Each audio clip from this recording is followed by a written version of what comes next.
call this special Saline City Council meeting to order at 6:01 p.m. on Monday, April the 25th. Members present this evening are myself, Mayor Morrow, Mayor Pro Tem Dearbaugh, and Council Members Seo, Dillon, Delorco, Kamara, Sulak, and Kraus. From City staff, we have City Manager Campbell, Assistant City Manager Getzman. Say again, what did I say? Well, somebody went back, right? Yep, there you go. See you, Colleen. Going back in time, my apologies. City Manager O'Toole, Assistant City Manager Getzman, City Clerk Royal, Parks and Rec Director Scruggs, and I believe that's it from City staff. We have several guests with us this evening. If you'd be so kind to sign in the back, we would appreciate that. At this time, I would entertain a motion to approve the agenda as submitted unless there are amendments. Moved by Seo to approve as submitted. Is there a second? No second. Seconded by Kamara Sulak. All those in favor of approving the agenda as submitted signify by saying aye. Aye. Opposed say nay. Ayes have it. The motion carries unanimously. There are no absences this evening, so we'll proceed to public comment. Under the Open Meetings Act, any citizen may come forward at this time, make comment or question on an item that appears on this agenda. Comments will be limited to 3 minutes per person. Anyone who would like to speak is requested but not required to state his or her name and address for the record. And please note for the record that any member of the Historic Properties Working Group or the Rec Center Task Force will be afforded the opportunity to speak when we get to those discussion items. So, are there any citizen comments this evening? The record will reflect there are none from those in the audience. Clerk Royal, did we receive any communiques in advance of this evening's meeting in which the individual wanted their comments read at this time? No, sir. Okay, then we will proceed to the first of two discussion items. And just for in full disclosure, we're going to deal with each of these for about an hour. I hope to wrap up around 8 o'clock. We will not be developing any consensus this evening. It's just an opportunity for the two working groups to share their reports and to address any questions or concerns you might have. Both of these issues, the recommendations and report from the Historic Properties Working Group and the Rec Center Sustainability Task Force will reappear as discussion items at an upcoming council agenda. So with that, I'm going to turn it over to Mayor Pro Tem Dearbaugh, who served as the chair of the Historic Properties Working Group. You should have received a PowerPoint and a final report from both the Historic Properties Working Group and the Rec Center Sustainability Task Force in your packet. Again, Mr. Dearbaugh and his colleagues will take maybe 20 minutes to 45 minutes to go through their report, and then we'll open it up for questions. We'll do one round of questions, limiting it to 5 minutes, and we'll probably have time to do a second. So with that, Mr. Dearbaugh, I will turn it over to you, and if you want to introduce your colleagues on the Historic Properties Working Group, that would be great. Thank you, Mayor Morrow. The members that you see up here are Alicia Barnes, and sitting in the back, if you can identify, she'll raise her hand. Alicia Barnes, Cheryl Heft, Scott McClellan, myself, and most important, Miley Weberline, who was our staff support when we were producing this and brought all the materials and tracked it for us. The group was compiled of these individuals because we represent different historical aspects and properties. Scott from HDC, Cheryl has been connected with the Blythe School for 20 years. Alicia is the Vice President of the Historical Society and also a member of HDC, and myself from all three of those, both Council, Planning, and Celine Area Historical Society. Our group was really brought about and charged with looking at our historic properties from a perspective of not necessarily the Historical Society, but from just an overall aspect of us owning them from the perspective of the city and what these actually mean at this point in time. As you'll see, right now we are looking at the Rentschler Farm and then the Celine History and Depot Museum. We did not do the cemetery because that is actually seen as part of an actual task force and committee that already exists, and that can be dealt with them. So, as you know, the Rentschler Farm interprets our regional agricultural and farm life during the 1900 to 1950s time period. The museum consists of 15 historical structures, but primarily focus around the turn of the century. And then the Celine History Depot interprets and displays historical items of the Celine area and actually goes for more of the actual history of our city and also of the farm, of the depot in itself. There's three significant structures right now that have been reconstructed. There's two historical structures, which are the depot itself and the livery stable, and then, of course, the best part of it is a walking trail that connects the rest of the city to the other parks. As we looked at this in terms of our stakeholders and we evaluated, of course, we're looking at the city government. The Celine city government is the owner of these properties, and in doing so are responsible for their overall maintenance, upkeep, and really the dedication of what these are used for. The Historical Society has, over the last nearly 26 years, 27 years, have been managing the farm and then before that, the depot. And part of that has been in a combination of a lease agreement and so forth that has gone on with the city for many years. It renews every few years, but it also, as a result of many interpretations, has kind of gone into a different term of how we actually interpret it, and we'll be talking about that in a second. And then the Historical District Commission, our citizens, and the businesses. Businesses from a perspective of support, and actually we've seen a lot of contributions and so forth coming from them in the past.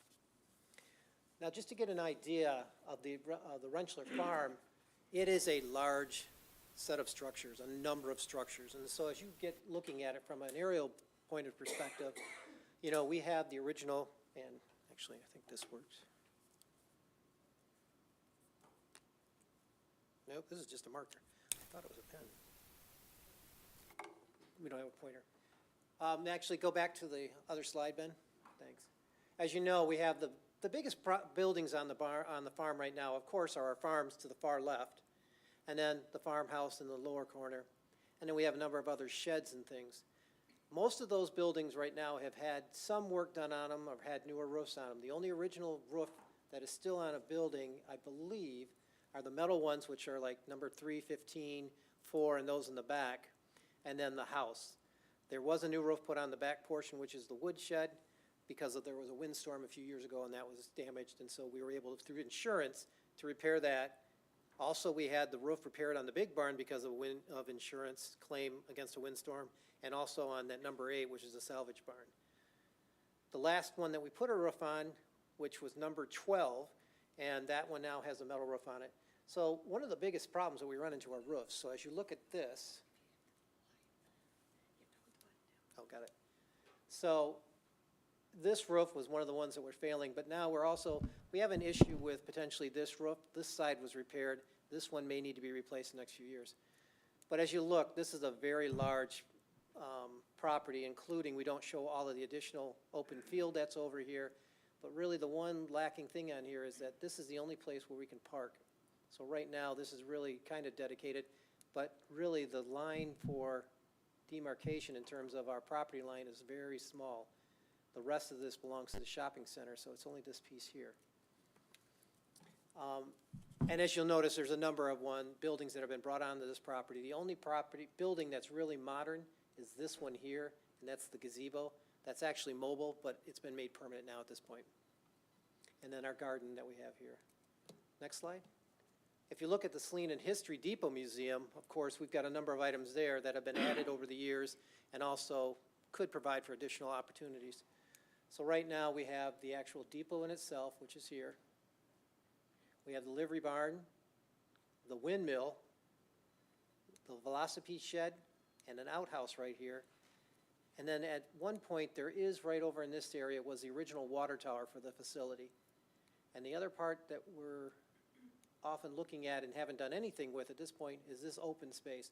This was the lot that was acquired by the city just approximately 10 years ago, I think. And so this luckily gave us the access to this property. Currently, there's only an access off of Celine Ann Arbor Road, or I should say, previously there was only one off Celine Ann Arbor Road, and it's kind of a lease arrangement. It's an easement. It's not really necessarily owned by the city. This clearly allows access from the road and then also connects to Hennyfield. And with that, I'll turn it over to Cheryl Heft to talk about some of our findings and so forth.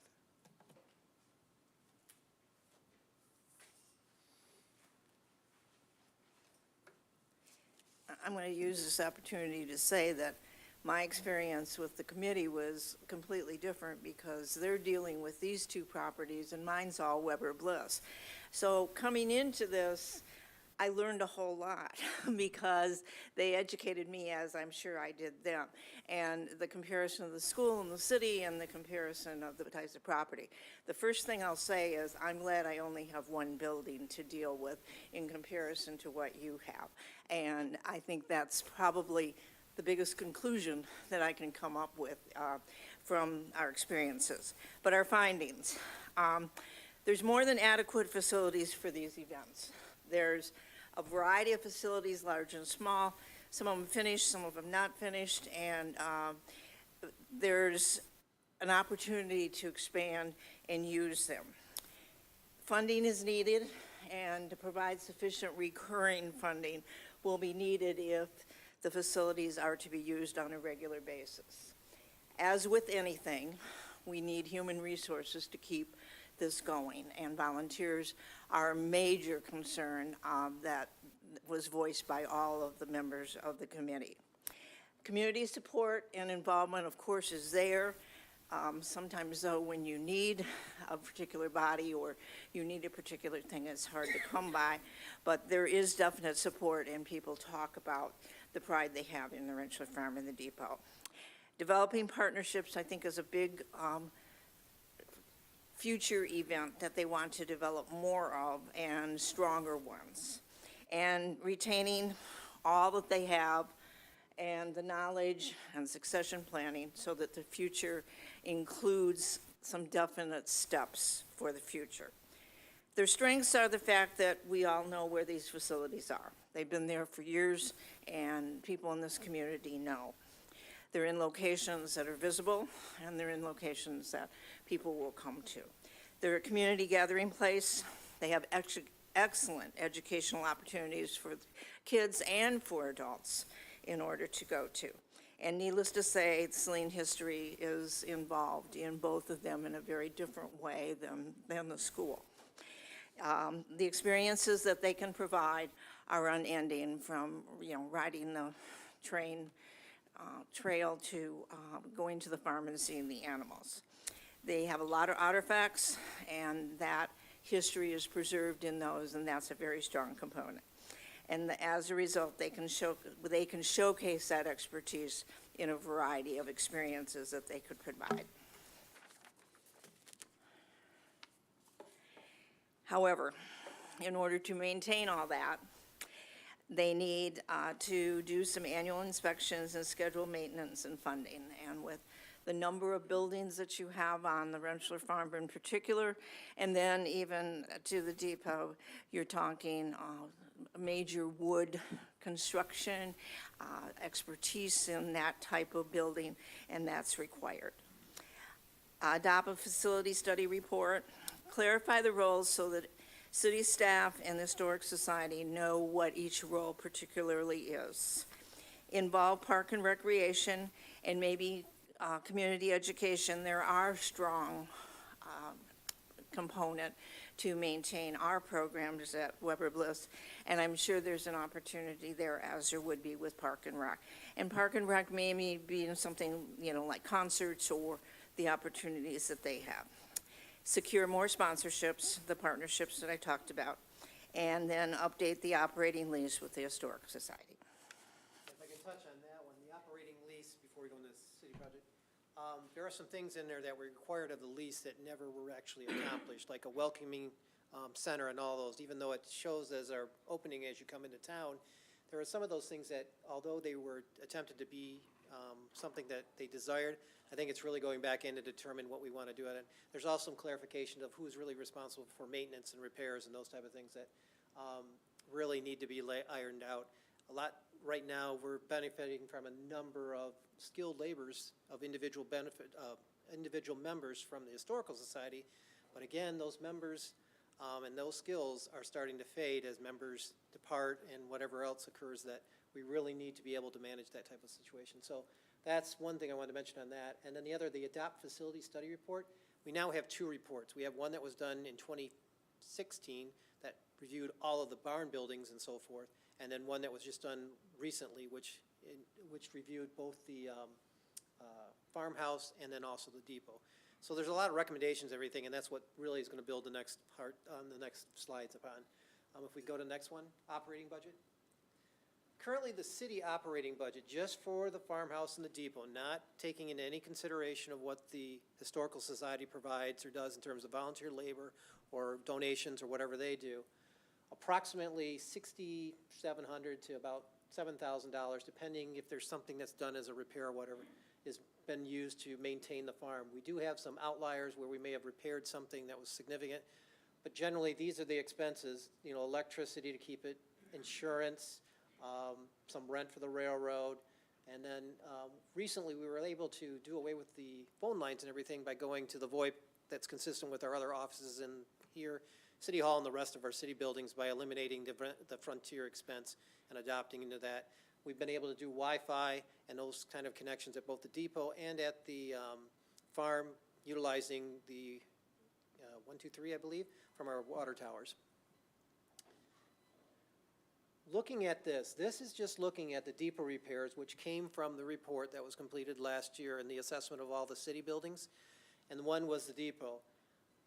Currently, for this fiscal year, we are anticipating replacing the roof. The roof is at least 30, if not years older or more, and anticipating, based on some prices, whatever, about $20,000 to replace that roof.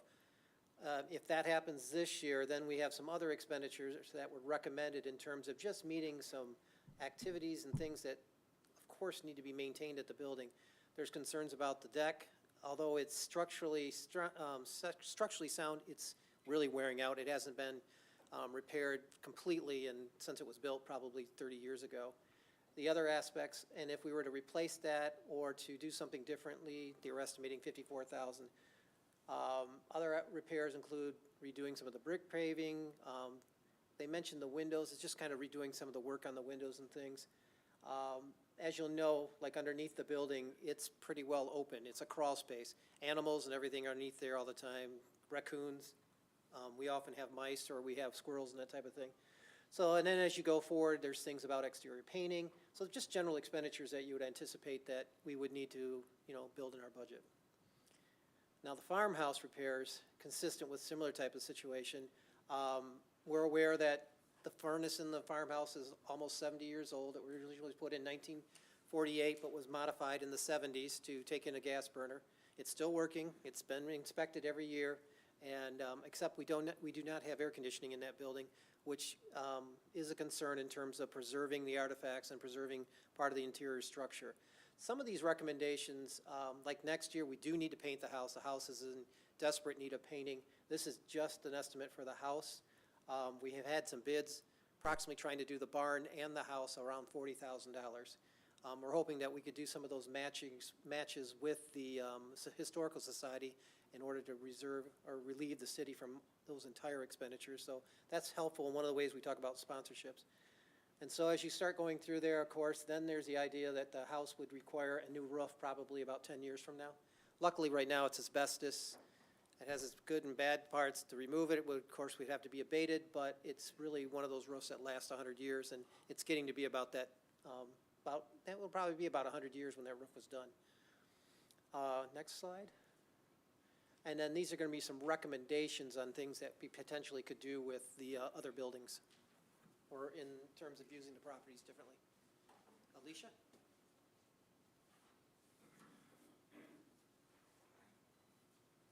So,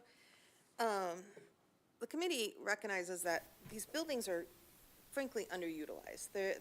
If you have a love of history, then you probably know about them, but there's a lot more that could be done with these buildings and the spaces. And some of the things that we thought about for the depot was that you could have meetings of all kinds there.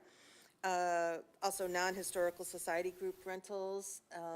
We think that extra space, that the city-owned property, that big open space, would be wonderful for a permanent site for an outdoor farmer's market. It's right across from Henny Field, so there's parking. It's still walkable from downtown. It doesn't have, you still could go to Kerrigan's for breakfast or whatever and still have the farmer's market be there. It's a nice big spot. Also, maybe even an interactive park of some sort, more activities or something there. The depot does not have a second floor access for handicap to the second floor. I don't know, has everyone been there? There's a small little room, office, and then there's a couple steps and then up. But there's really no way right now to get, without opening that big, huge door, which is very cumbersome, to gain ADA access. It has no hot water, so when you wash your hands, it is ice cold. And obviously, with the ease of security now being, Wi-Fi enabled, it really could use a bump up in the security and the safety aspect. I lost my place. Yeah, there we go. So the depot roof does need to be replaced soon. The depot needs to be painted, sturdy, just it's about time. The outside deck, we have replaced the boards that are dangerous, but it just is not, for one thing, we're not even sure it's historically accurate. But we would also think about the fact that it's going to need replacement. It's all wood. The Bennett Street parking entrance that Dean had talked about with that property, there isn't a clear path into it. We have the property space, but that would be more, it'd be nice to have a designated enter here kind of place. The livery barn roof is starting to fail. We cleaned up quite a few shingles that were blown off of them, the wood shingles. Every time we have good wind, a few come off. The waiting room. So this is kind of an interesting story. The bricks that are in front of it are the footprint of the original depot waiting room. Ideally, it would be really nice if we could make that space extra, include it, close it off, and then perhaps maybe even make it that way more ADA available through use of technology with videos and stuff, so we could have some more room for people to come in. Wish list, it would be very cool to rebuild the water tower. The footings are all still there on the other side of the railroad tracks. People always say, what are those cement things? It has been done recently. Greenfield Village, within the last, 15 years, rebuilt a water tower for their steam locomotive. So the technology is out there, people know how to do it, and that would be a really cool project. And the one item we mentioned is reconstruction of the possible wool barn. At one time, that was proposed as part of a thing. That would be part of a thing that would go with the farmer's market in terms of having a gathering center on that property. The next item, Scott, which is the Rentschler Farm and the farm. Improvements. Can I borrow this pointer? Oops. No, it's this one. Press the one. All right. I will have you switch to 5 here in a little bit, if you don't mind.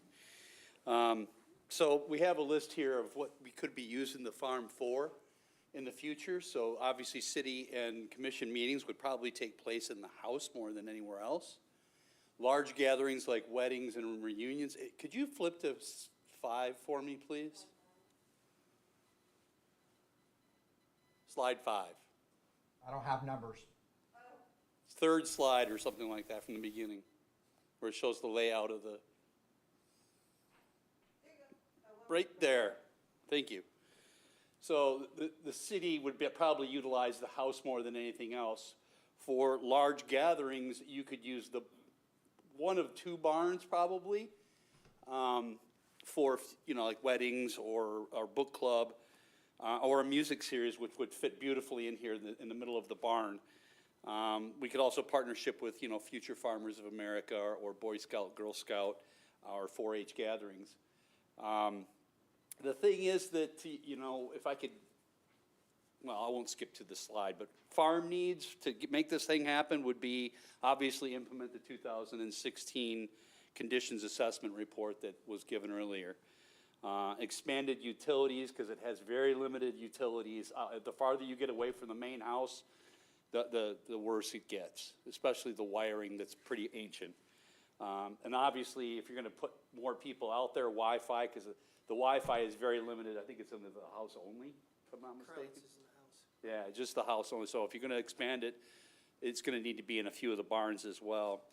And then obviously for ADA access, for instance, if you want to get access to this barn in the back, it doesn't show it as an elevation here, but it's sloped pretty high. So you're not going to get anybody up there in a wheelchair even without having something in danger right there. So you'd have to come around to the front if necessary, and then gravel everywhere. And as you mentioned earlier, the parking, it's not shown here, but there's this huge lot over here that belongs to the property that you could use that as a parking lot, because this is very limited. If you're going to do it for weddings or what have you, there's really only room for a half dozen cars maybe. And then you're parking on the lawn or asking permission from the complex to use their drive. Now, if you could slip down to slide 15 for me, please. Right here. So again, additional parking over there to the west, sidewalk connectivity. So there, it does end there, but once you get to the Forcia area, there's no sidewalk. So having that sidewalk access would be very helpful for people to come walking up there.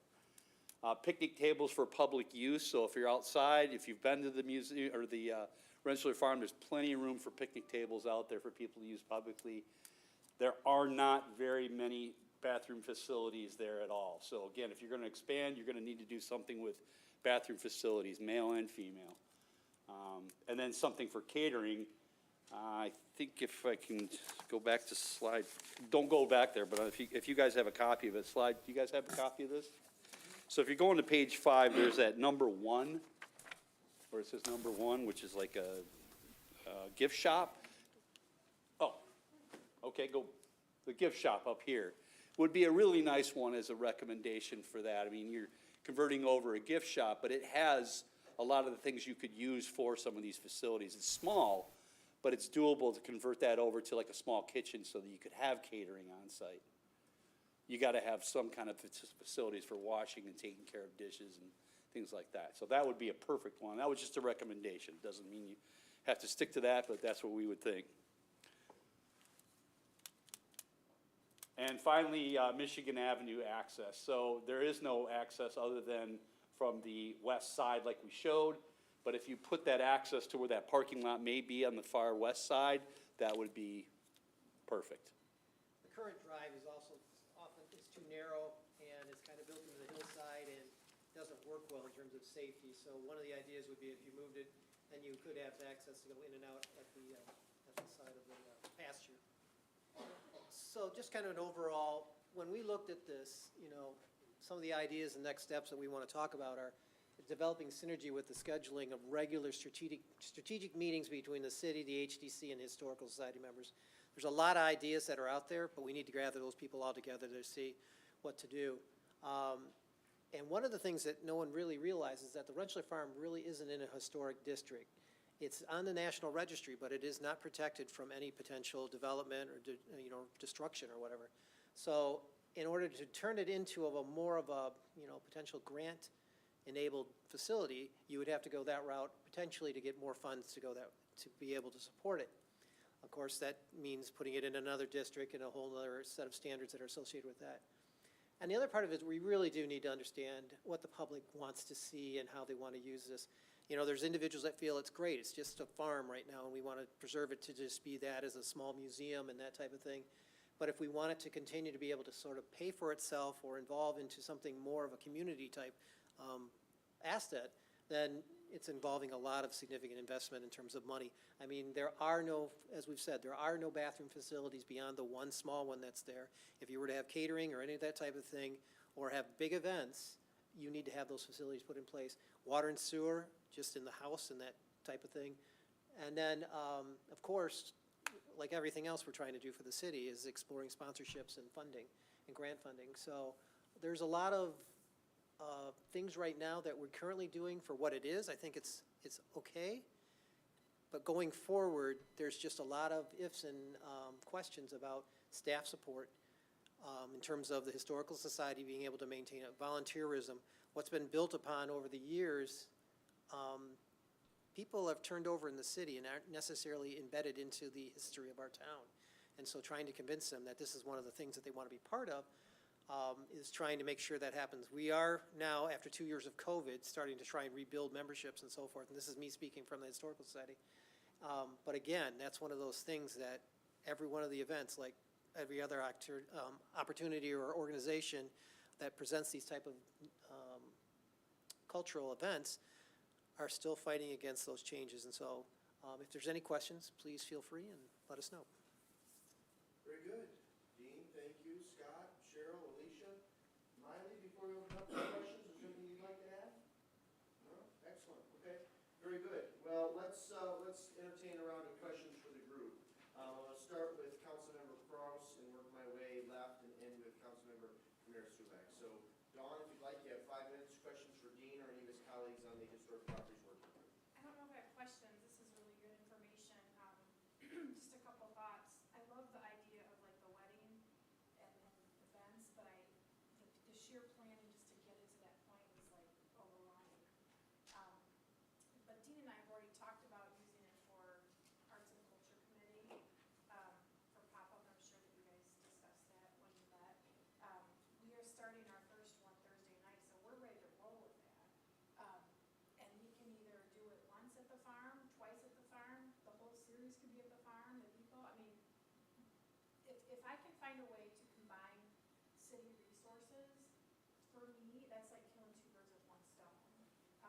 So we are open to helping support that.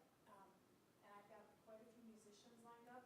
I also have an art where we're gonna get canvases. We had a donation for canvases.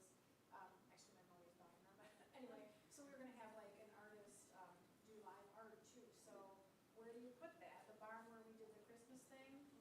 To me, that'd be perfect. You know, and so I have a lot of ideas. I don't know if they're all good ideas. But we gotta do something to start getting people out. And small events are type of the things like what you've mentioned are great little, just promotional type things to get people to come out there. I mean, the one thing we do, using the grounds is usually okay. It's the issue when you start getting inside the buildings, there's the museum collections, there's concerns of potential, damage or whatever else could happen. Alicia? But I would add that if we were to do something, we were open, we could easily arrange to have the house open for tours if there was like an evening or something to get more people through, and therefore that just allows more people, allows more people to, see the house and everything like that. Well, I would be interested in getting the first date on the book, so whoever would speak, figure that out. When the sheep come back would be kind of cool. Yeah, luckily the farm will be opening the first weekend, a week from this Sunday, Saturday. We're ready when you are, so Don't know if the sheep will be there yet, but we will be open. A lot of chickens. we'll take the chickens. Anything else, Councilmember Kraus? No, thank you. Very good. Mr. Delrick, or Councilmember Delrick, you have 5 minutes. Thank you. I really don't have any questions at this time. I really appreciate the sharing of information. I agree that this is a real jewel to the community that's underutilized, and there's clearly a concerted effort here to brainstorm ideas to get more traffic driven to these areas and explore some grant funding options to rehab some of the facilities. I definitely support it. Very good, thank you. Yes, Mr. Seola, please be sure to speak into the microphone. But, you have 5 minutes. Thank you.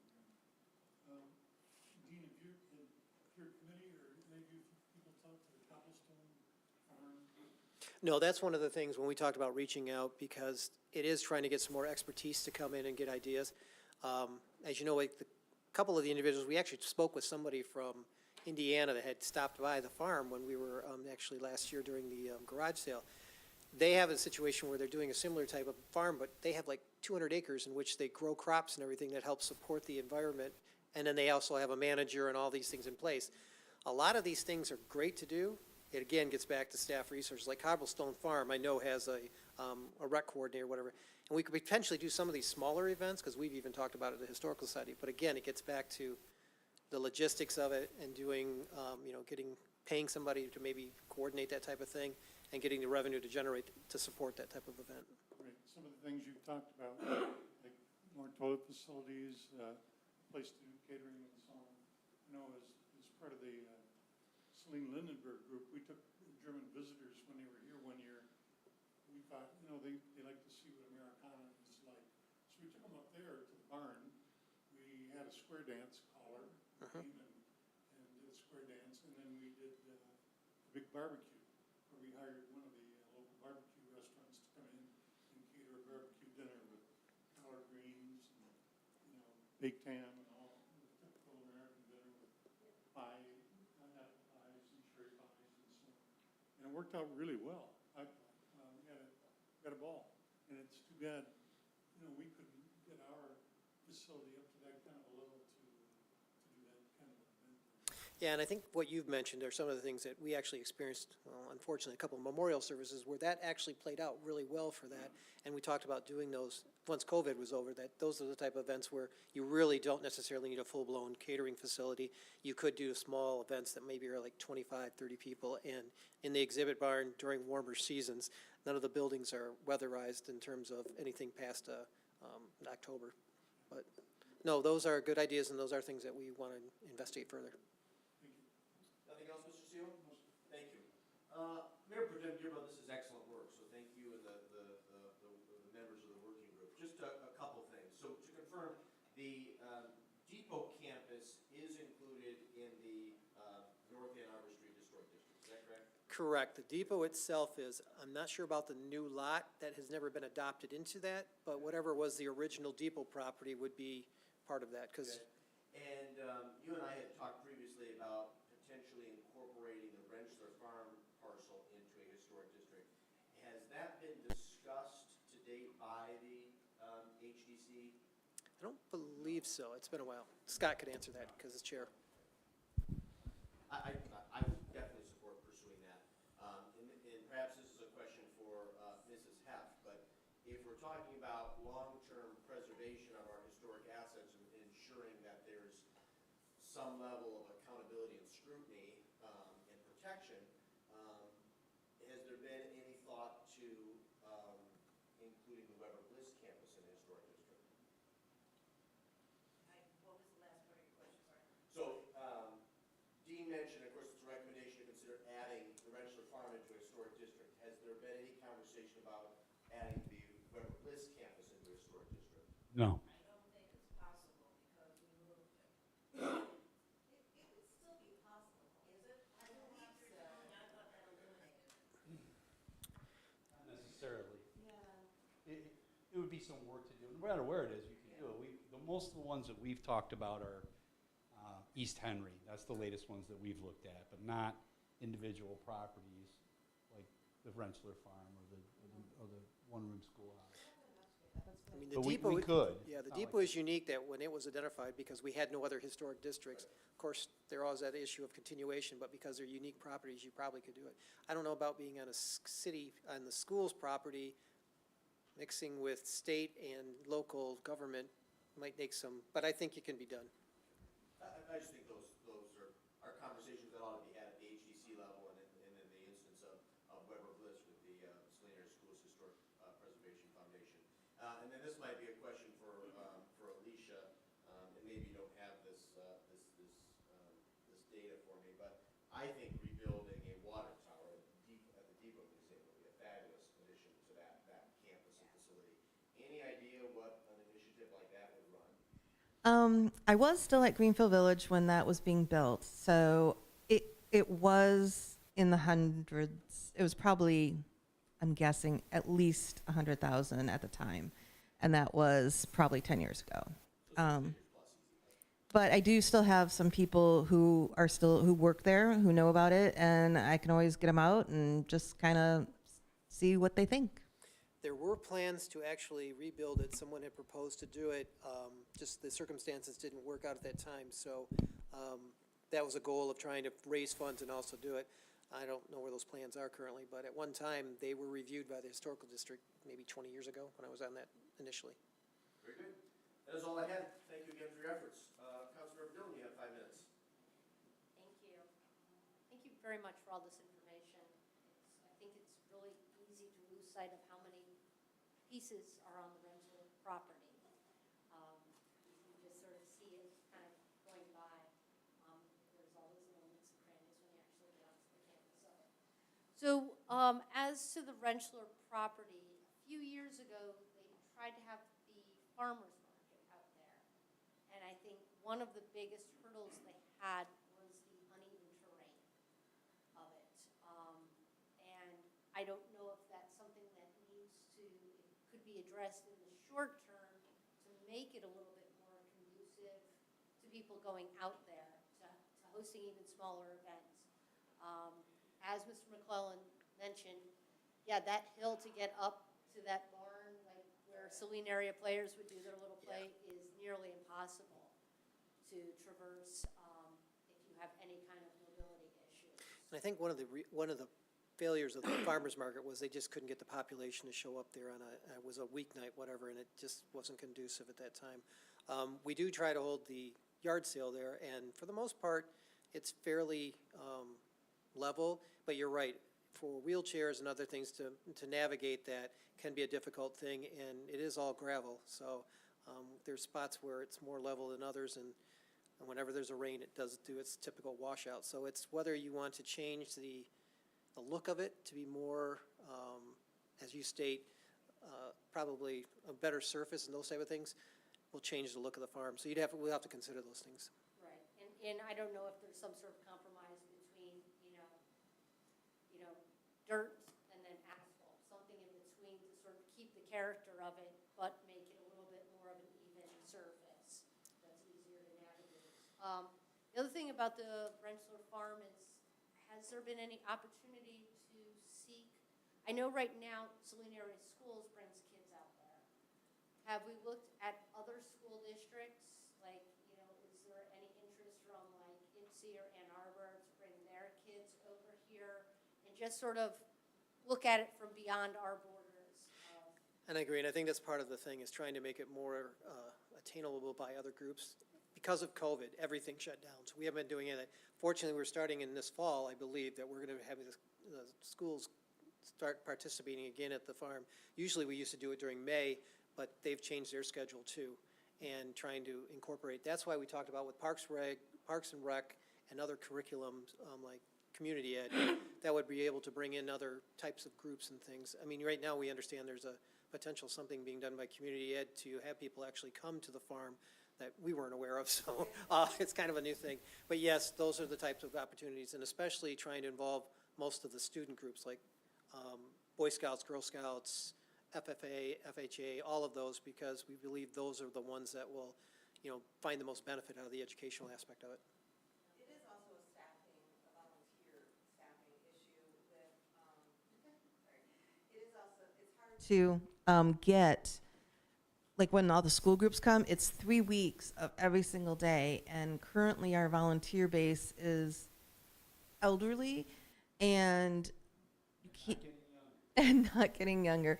And so it's hard to get enough people to have a pretty decent 3-week program as it is. If we were to expand it to other schools, great idea.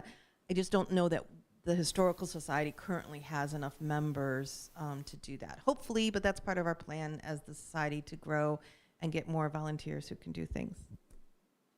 My teacher. And I think one of the things that I talked to them about is we just did a video over COVID.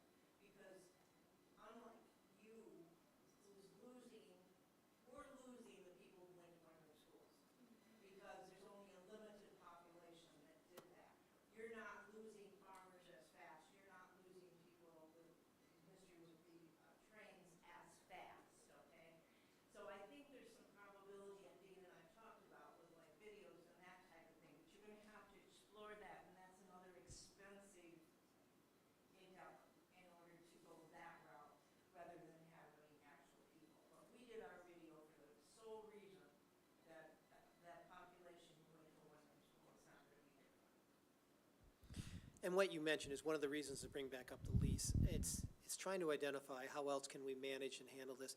We're looking at from the perspective of what the city sees it as an asset and whatever they're using in terms of tax-supported funding. The Historical Society is operations, so we're not trying to cross over, but it gets to the point where it is a partnership, and whatever gets done there is based on the Historical Society and whatever we can do to support them. But the other side of it is, how do you expand it in order to bring other people in and not step on somebody else's toes?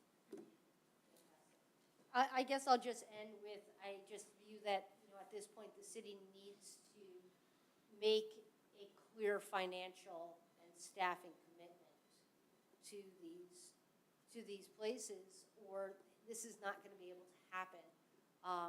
You know, it's easy to kind of let it fall off the radar, kind of fall off the budget as, oh, we can put it off till next year. We're going to be in a situation pretty soon that it's going to need some hefty, you know, dollars put into these buildings. And so it's going to have to become a priority for the city if that's the route we want to go of maintaining. And we definitely want to recognize the DPW, who has maintained the mowing and have brought out supplies and helped us in terms of clearing or cleaning up some things. So the city has contributed on that type of in-kind support and everything. But yeah, when we're getting to, like what you mentioned, the large buildings, the structures and everything, that's beyond the skill set of most of the individuals, and it gets expensive if it's going to be done right to accommodate and maintain to the historical standards. Very good. Thank you. Thank you. Councilmember Pershulak, you have 5 minutes. Yes, thank you. What a unique asset we have.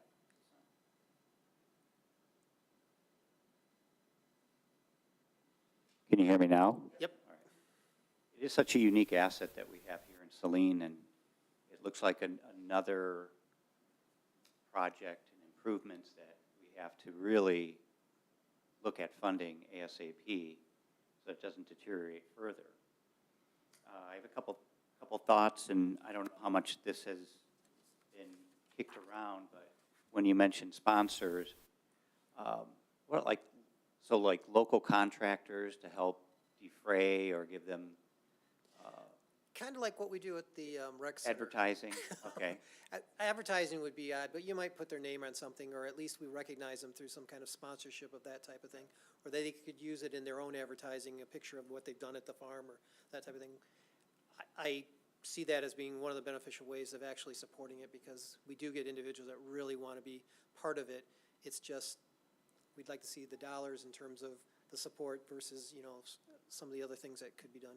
Right. I'm just looking at the big, Yep. the 25,000 for the roof, the 54 for the Exactly. painting, and I'm thinking, that's more than we could all do in, a couple weeks. But what about any vendors, sponsors, ideas from the Washtenaw County Fair?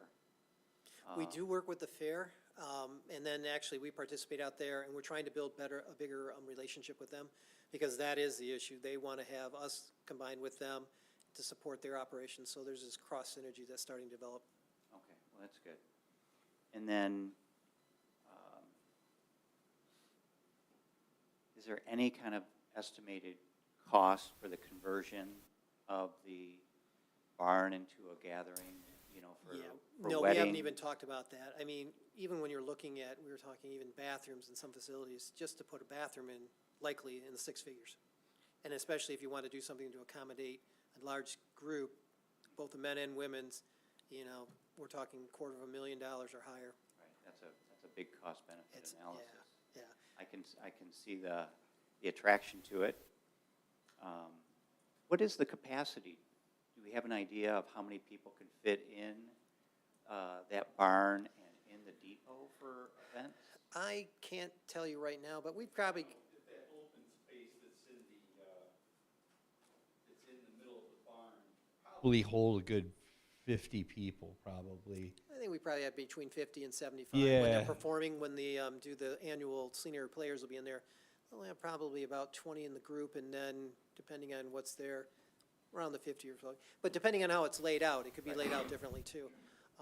The biggest problem with that is, of course, fire safety and all of that, and by the time you start bringing it up to code for 2022, it's humongous. And if we had somebody that wants to give us $5 million, we'd be great.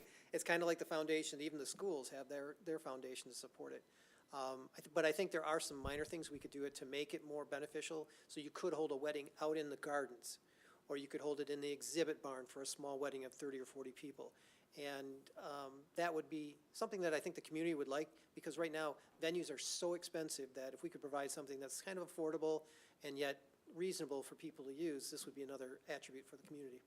Right. And I remember not too long ago, it was very popular for farmers to convert, an old barn Right. for a wedding facility, because they were so expensive and you couldn't find the right, for 50 people or a smaller number. But If I may, a lot of them also utilized nicer upgraded porta potties, like the kind that, they used to use them at Greenfield Village. They're like on a trailer, and that you really can't tell. So there are something like that could be utilized, as well as food trucks are very popular even for weddings nowadays, and so there are some more creative thoughts that could go into it that wouldn't necessarily have to be the full infrastructure put in place, but fire safety and some other things would have to be at a minimum.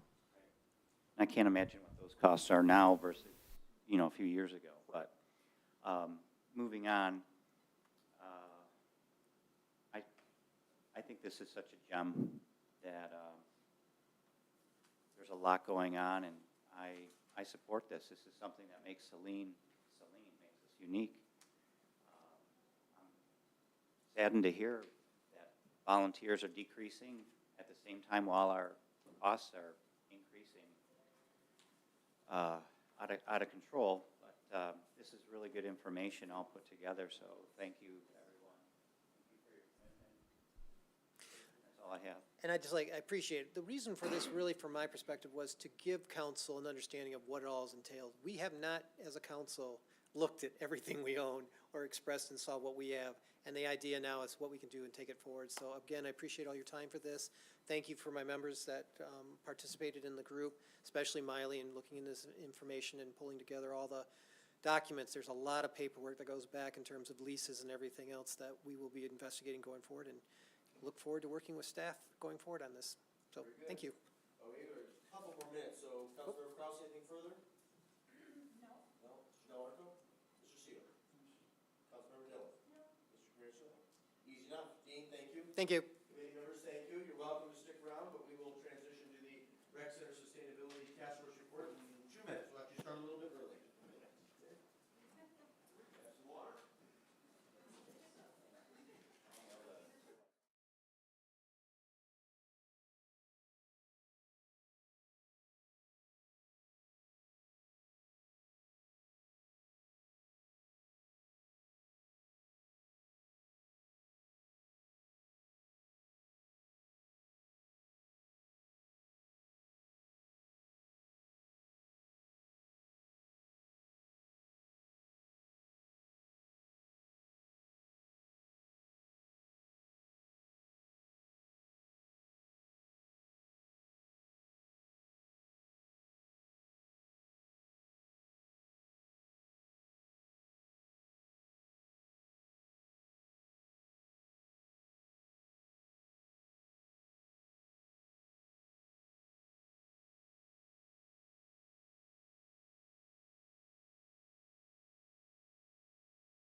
Bigelow too. Johnson and Bougie. I like the.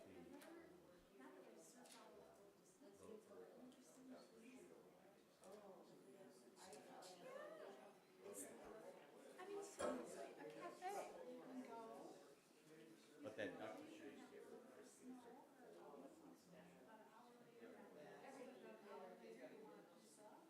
Yep, yep, there you go. Okay, friends.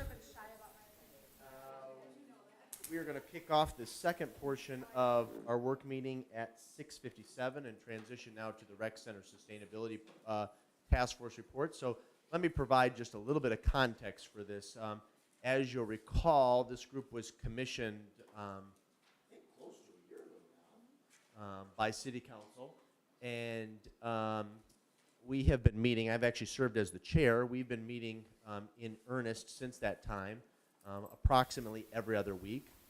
And including 2 excursions, nearly full-day excursions, touring other municipal or privately held recreation facilities in southeast Michigan to compare and contrast to our own. So the genesis for this task force was twofold.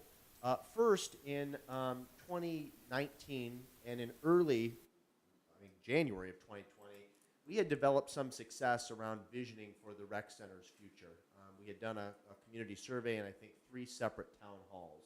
And then, of course, COVID-19 hit in March, and our facility was shuttered for a protracted period of time. So we lost that momentum, and as I had expressed previously, if we look at our municipal portfolio, candidly, the only division that was really devastated by the pandemic and the subsequent shutdown was the rec center. And so we went from being on a really good trajectory in the final quarter of 2019, first quarter of 2020, to really struggling, substantially struggling by the latter part of 2020. And while we've dug out of that hole somewhat, we're still far behind where we were 2 years ago. So we want to plan for the future. We want to, when it's feasible and appropriate, we want to add amenities and services. We want this facility to be well used by all members of the Celine community, all being the operative word. And we want to, in the next 8 to 12 months, get membership numbers back to where they were in January and February of 2020. So with that, how was that as an introduction? That was perfect. You can't beat perfect. I believe our 2 private citizens, Paul Heineck, community leader, civic leader, former school board president, and Mr. Hohenberger behind us, who is a former Parks Commission member and the director of, what is your official title at Canton, Greg? Leisure Services Director for Canton Township. We'll be taking the lead on our presentation. We'll also get comments from Parks and Rec Director Scruggs, Deputy Director Sunshine Lambert, and then, of course, Mayor Pro Tem Gearbaum may also have some perspective to share, as he was also a member of the task force. So again, a copy of this PowerPoint should have been included in your packet. Paul will kick it off. Presentation will probably take between 20 and 30 minutes, and then we'll do a round of questions, probably do at least 2 rounds of questions. And this time I'll begin to my left and work my way to the right. So I'll start with Gearbaum and Khmer Sulek and end with Kraus. Paul, with that, the floor is yours. All right, thank you. Number one, I appreciate you guys having the task force here today. We did a lot of work. It was enjoyable work. There's probably one thing in this town that could be a little bit of a lightning rod, and that is the rec center. People are either one way or the other. I'm kind of down the middle. So, but over the course of the year, I found that there is a dedicated core of rec center members that are passionate about the rec center. There's definitely a dedicated core of employees at the rec center, and these people work hard. They are enthused about their jobs. Smile something. So it was a pleasure to do that. So membership.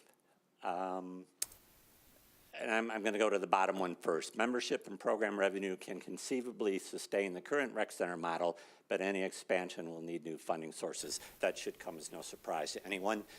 As we went out on our tours, that was a common theme we heard. Membership, some facilities don't have memberships because they are supported by millages. One facility is supported solely by an endowment.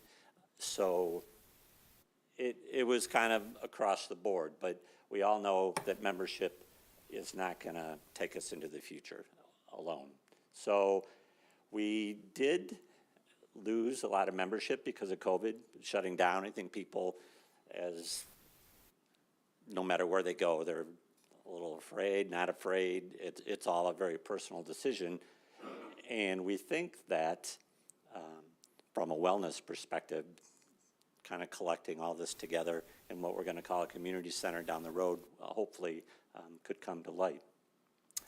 Next slide, please.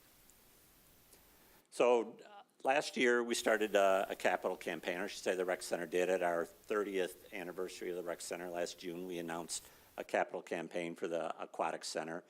And this is fundraising and donations specifically for upgrades to the Aquatic Center. It probably costs, I think, probably most of the budget to support a lot of the aquatics. I know if you're in there, the deck surface has been through many iterations. So they are, do you know how much the current, I mean, last I think was $5,000 or $10,000 so far raised from that? Just over 5,000. 5,000, okay. We also established the TJ Johnston Scholarship. TJ was a longtime swim instructor. I know he did all my kids very well, thank you. And that scholarship portion of the capital campaign, it was really to help community members for swim lessons if necessary. We talked about naming rights for the rec center, parts of, you know, someone wants to have the Paul Heineck studio for cycling or something like that, if I'm willing to donate a lot of money, something like that. Swim lane sponsorships are currently there. You can name the swim lanes, whatever you want. You get a sign. I think they go for 6 months, right, Carl? Yes. And then the sign becomes yours and that. So part of our charge, we decided we needed to go out on the road. So we went to a bunch of different facilities, and our hit list was business model. You know, what are their targeted members? So like the Dexter Wellness Center, they like older kids and adults. They were not happy. Their model did not support smaller children. The Washington Community College, obviously college membership, kids from the across the street is kind of their focus. Many are similar to our rec center, where we take in membership from everybody. Funding was always an ask. Budgets derived from millages, membership, endowments, all kinds of sources. The community center concept does provide additional funding sometimes. They have, particularly the Flat Rock Recreation Center has large meeting rooms, small meeting rooms. They rent out to a lot of different people. They did have kitchen facilities, all kinds of stuff there. Membership categories, again, all across the board. Some of them that were supplied by a millage had no membership fees. It was just a community thing. It went across the board.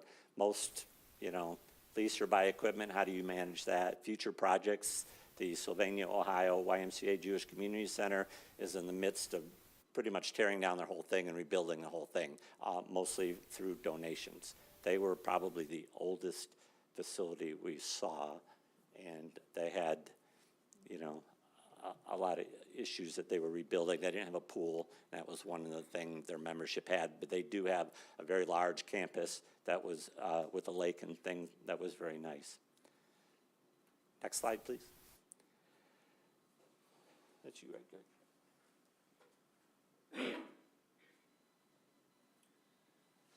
This is where I get to take over. Again, my name is Greg Hohenberger, so I've been involved in the Celine Rec Center in many ways, shapes, or forms for longer than I can remember. So, as Carlo mentioned, or as the mayor mentioned, so I've been a Parks Commission member.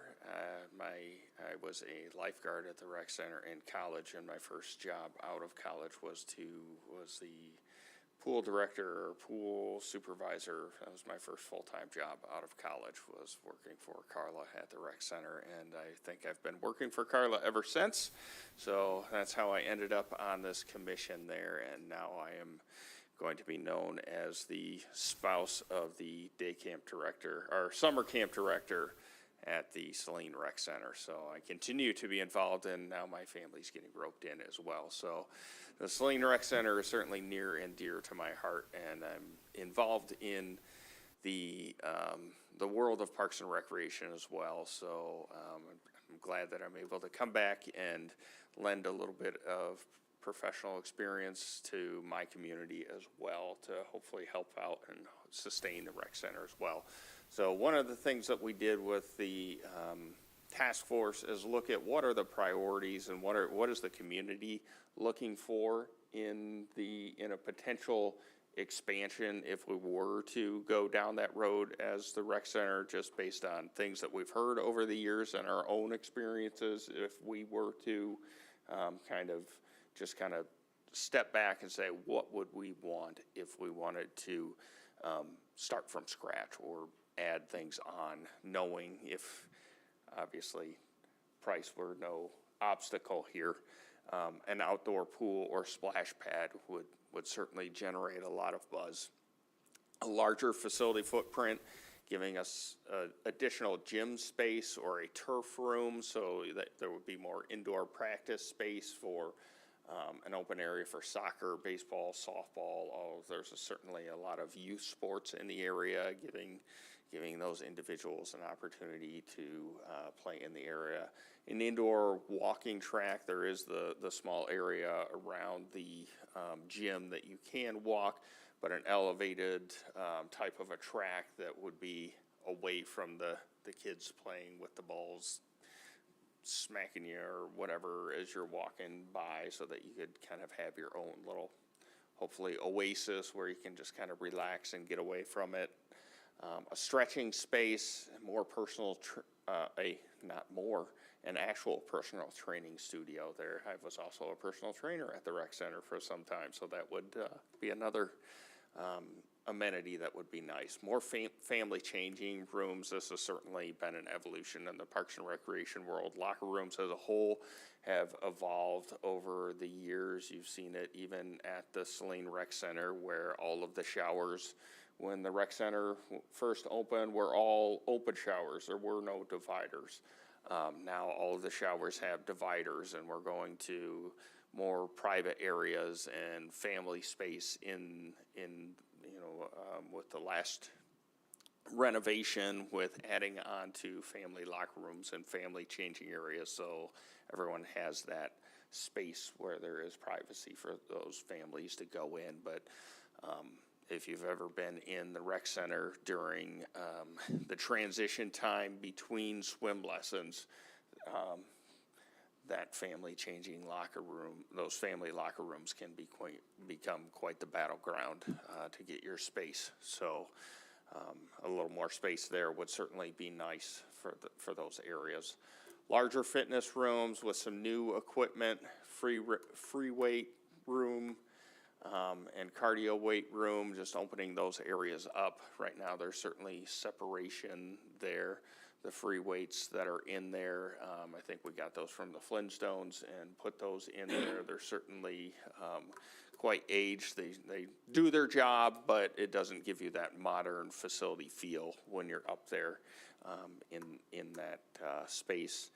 A kids corner on the first floor with gym access to be able to make that, because right now that room certainly is targeted for the really young kids, but as your kids get a little bit older, they kind of feel like, I don't really want to go to kids corner because it's for the little toddlers. So if there was the ability to get them out and allow them to use the gym a little bit while they were in there, it would make it a little easier for parents with kids that are just a little bit older to participate in the rec center a little bit more.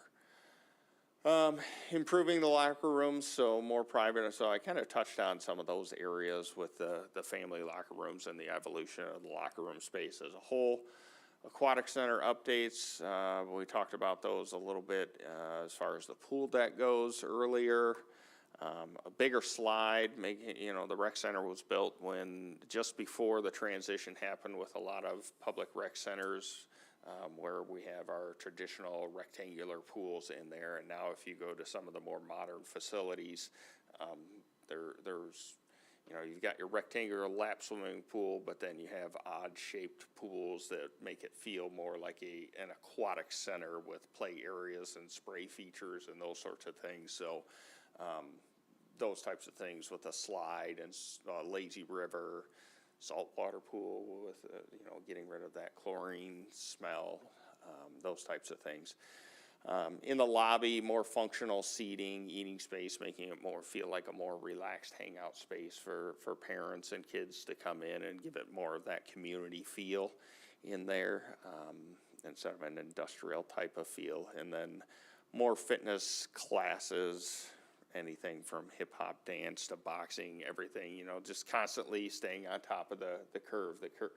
The fitness industry is, by the time you react and you're starting the latest and greatest curves and the newest fitness program, something else is coming up right behind it. So you always have to be constantly evolving and trying the next things. And some of those next things aren't going to last real long, but you have to be ready to react and jump on some of those things. So challenges at the rec center, and I'll be honest with you, these challenges are certainly not unique to the Saline Rec Center. I am certainly going through these exact challenges in Canton, and we've instituted some of the changes or some of the strategies, similar strategies, even probably more aggressive than what has been done here in Saline, and we're seeing some results, but again, not to the success that we need to run our programs. Staffing shortages and wages being the number one challenge that I think the industry as a whole is faced with right now. During the pandemic, the industry as a whole lost a whole fleet of individuals that moved on to something else. God knows where these people went and what they're doing. If you're watching this at home, people, where did you go? Please come back. We need you. It's truly amazing where all these individuals went. I think people just are, maybe high school kids and college kids just are not going back into the workforce after they stopped working.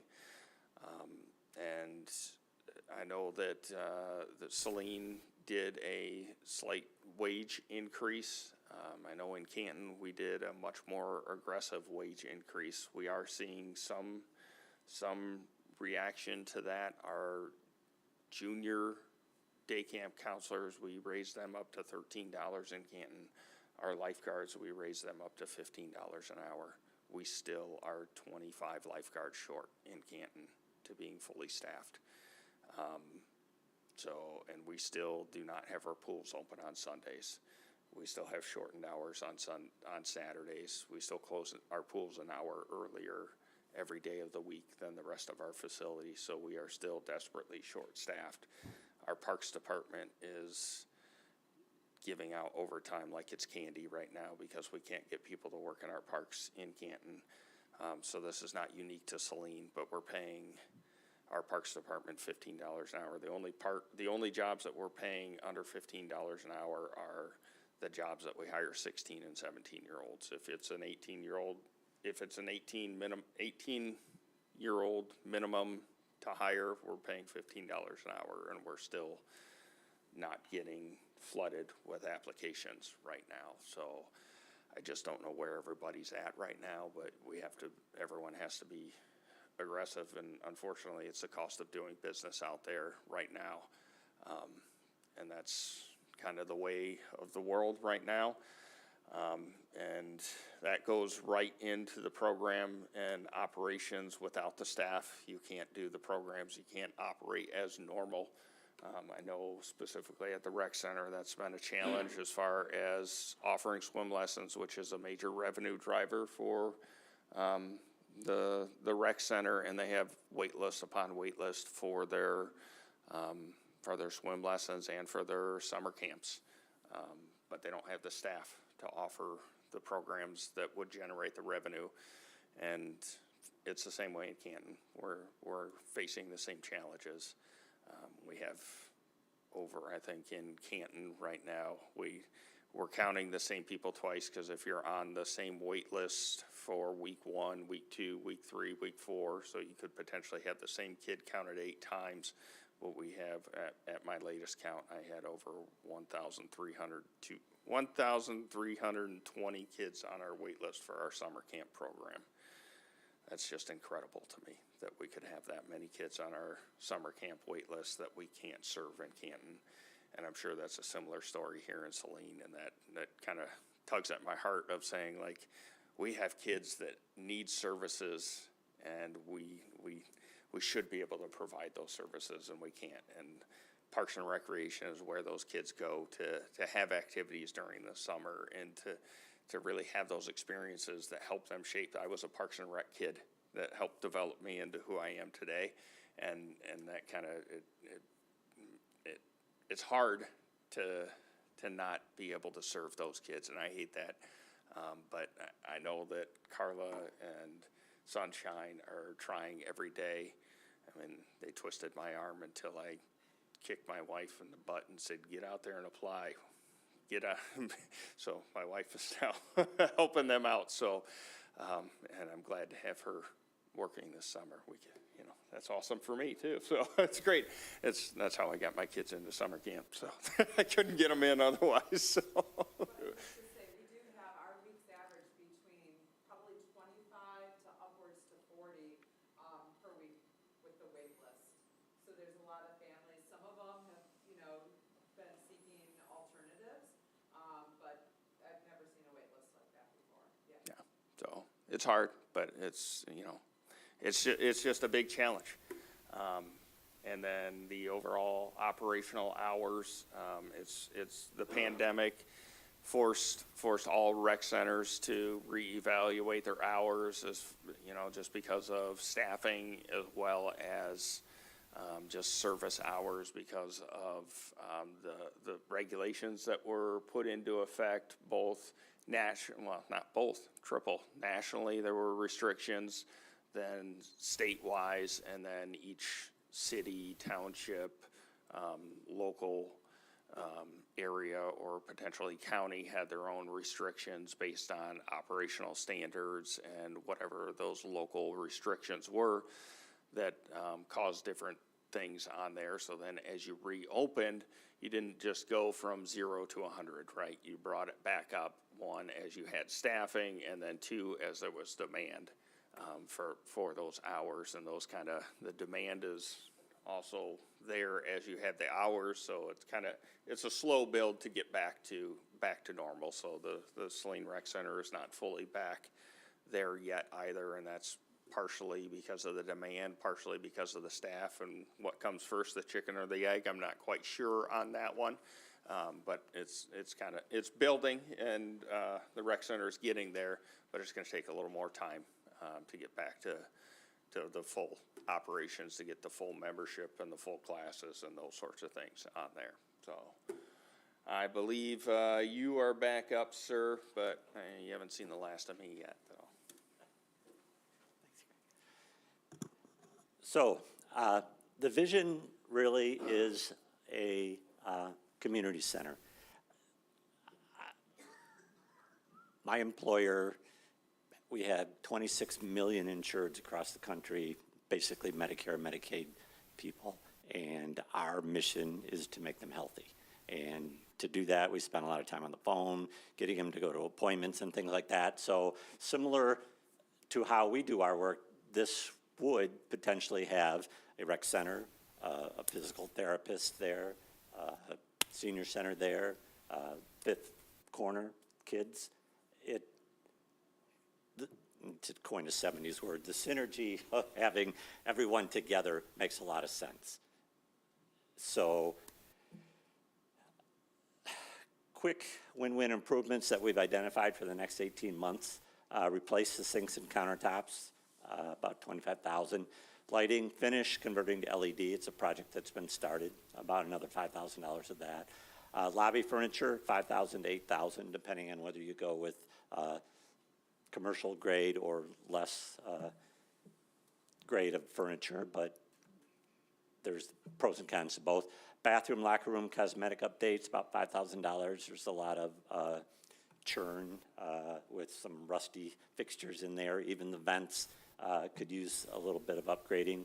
Upgrade equipment opportunities. Recently, there was COVID forced a lot of people out of business. They have some new equipment to sell, so we could buy theirs, sell ours, get some upgrades that way. Mid-range improvements. We have to start thinking about strategy for the next 3 to 5 years on capital improvements. The locker rooms definitely need more than just cosmetic upgrades. They need new lockers, cabinets. The pool deck has been an issue. The tile cost is about $500,000, and that estimate is probably a couple years old. Remove the drop ceilings on the first floor to try to free up a little more space. There is a general, most of the facilities we went to had a lot of natural light coming in, so there is an effort to get to that. Greg's going to talk about long-term. So long-range strategy here is talking about funding overall, and the funding support level really is looking at what other facilities have in terms of the expected amount of public funding and potential for millage or other funding models for the rec center and the amount of public support that the rec center gets. So when I was working as the pool guy in Celine, I was rather fresh into the industry and didn't quite understand how budgets worked and how much money we were getting from the city and those sorts of things. But I've been around the block a few times now, and I've learned a little bit along the way. And one of the things that I've picked up on is how much money typically most agencies will receive in public funding support. And I was doing a little research for my own agency over the past several years, and one of the things that I go by is I look at the National Parks and Rec Association and what their standards are. And I looked up their 2020 annual report for the average, industry average for what the, so it was their 2020 annual report for agency performance review, the revenue to operating expenses. Anyone want to take a, I just want to make this fun real quick. Anyone want to take a guess as to what the national average revenue percentage to operating expenses is across the country? So basically your overall, how much of your operating expenses are covered by earned revenue on average throughout the country? 120%? 20%. You said a third? 25.9% is the national average. So, and 25.9%, that's the national average. Few years back, I was working with a consultant group that did a lot of work with gold medal agencies. So these are agencies that are considered the best in the country. They give away one award per year to an agency across the country in each population category. Canton Township was fortunate enough to be selected back in 2008 as a gold medal agent. That was long before I was the director, so we've fallen off a little since then. And they have done a lot of work with gold medal agencies, and they found that the gold medal agency average is 35%. Celine typically is around 5%, or 95% self-supporting. So that is, when I talked with Carla and I found that out, I was blown away that y'all are 95% or more self-supporting in most years. This year with the pandemic, it's a little, you guys are slacking a little bit. You're all the way down to, it looks like 82%. And that's using some ARPA funds. But that, I mean, that is blowing away the national average. So, I mean, that is,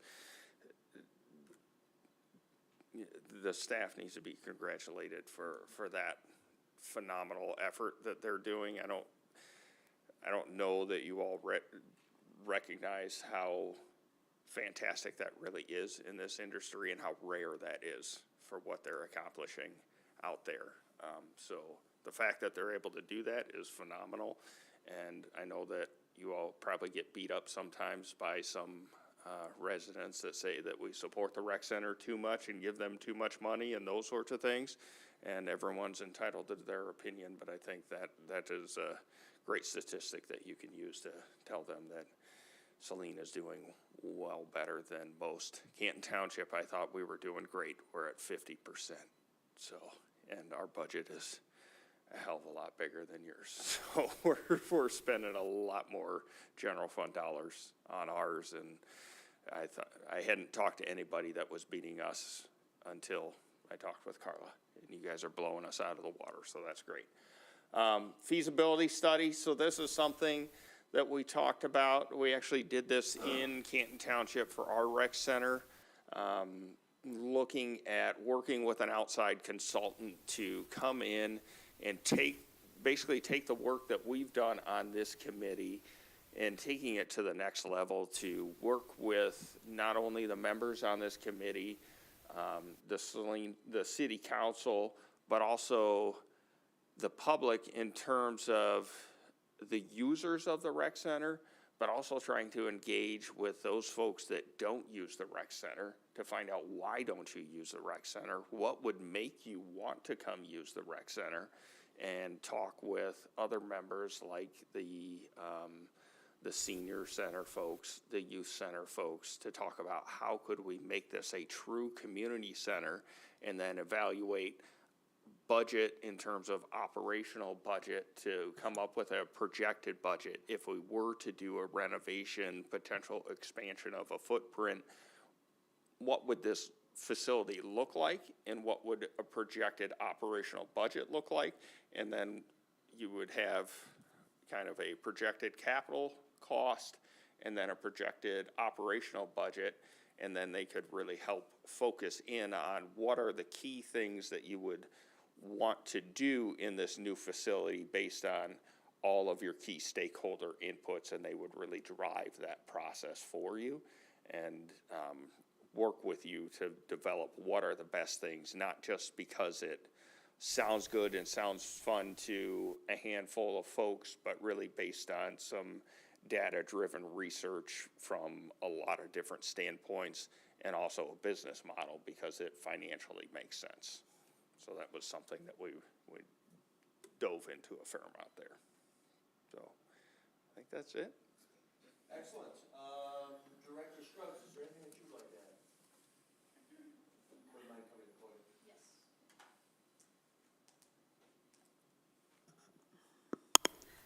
Actually, a couple of things. One is I'd like to thank our task force. I mean, we've met for almost a whole year now, and we have some very dedicated, passionate people. The first part of our task force, we had a couple of different people on the task force that had more of a marketing standpoint.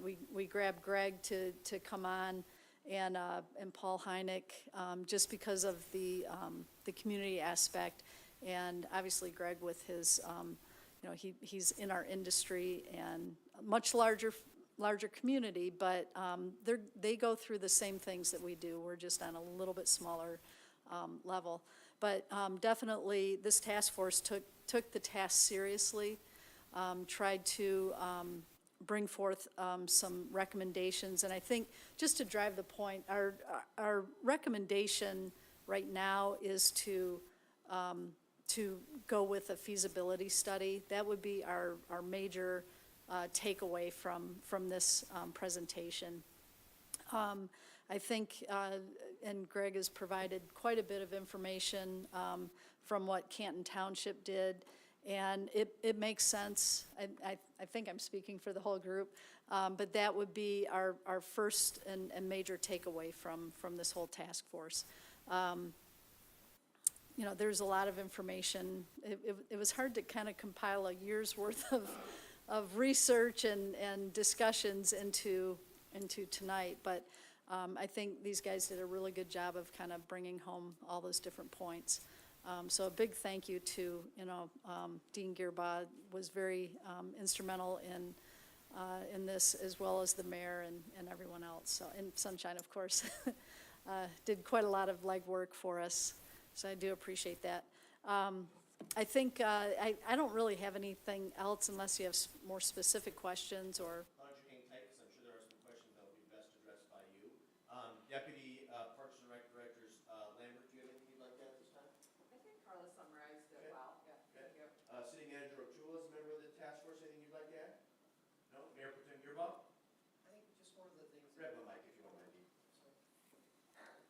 I think one of the things that we really got a good handle on and understanding was the impact of COVID on every one of these facilities. I mean, it was clear Flat Rock was, suffering from the shortage of staffing, but just even memberships. No one was operating at their level of what we would have hoped at this point in time. The other piece of it, too, is a number of the larger ones, like Canton, Romulus, Flat Rock, all had convention or conference centers type of support, and they saw that 20 years ago as a big fundraising aspect of it and operationally. Now that's not true because there's so many other advantages to going to other facilities and things. And so what they thought was going to be a long-term revenue source ended up kind of fading away. So when in one example, they invested a significant amount in a large commercial kitchen, and they use it as storage now. They don't really use it at all for investing. So when we look at things going forward, we really want to assess what we're doing. And I think one of the things was most of these facilities had their senior center attached to it.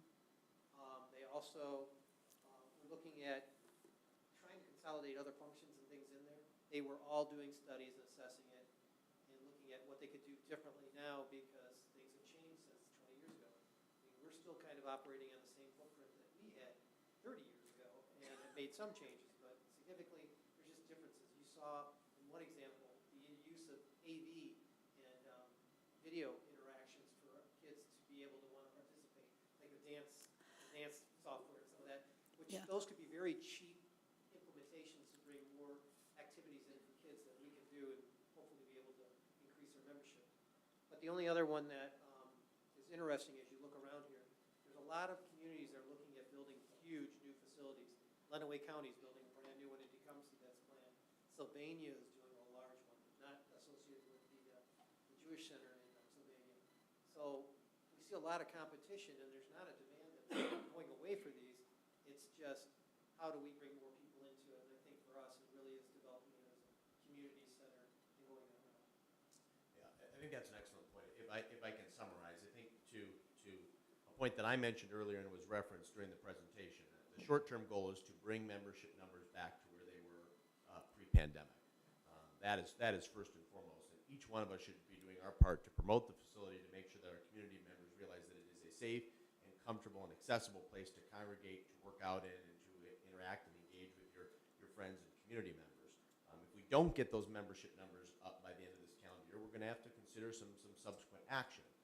Apart from that, we've laid out some short-term, 18 months to maybe 2-3 years out in terms of improvements, cosmetic changes that we can make to the facility to improve it. And then we've presented some long-term goals and the recommendation to engage an independent third party to help us evaluate and conduct a feasibility study on the future of the facility. As I articulated in the executive summary, every action and step we should take should be focused on how do we create a true community center by the end of this decade. And that, I think I used the phrase Rec Center 2030, which is a facility that is accessible to all, that has a diverse, eclectic array of amenities, not just related to recreation, but also education and enrichment. And I think if we act boldly and take the necessary steps in the ensuing years, we can get there. So with that, we will open up for questions. Mr. Gearbaugh, if you don't have anything else, we'll begin with Councilmember Kamara-Sulak. Questions for any member of the task force, Mr. Kamara-Sulak, you have 5 minutes. Right, it's more of a comment that I see a lot of value in the 18-month plan to do some updating and creating a more community-friendly, accessible area. just in thinking back of, taking my kids there for swimming lessons and everything else, and just, you didn't really have room to hang out in the hallway.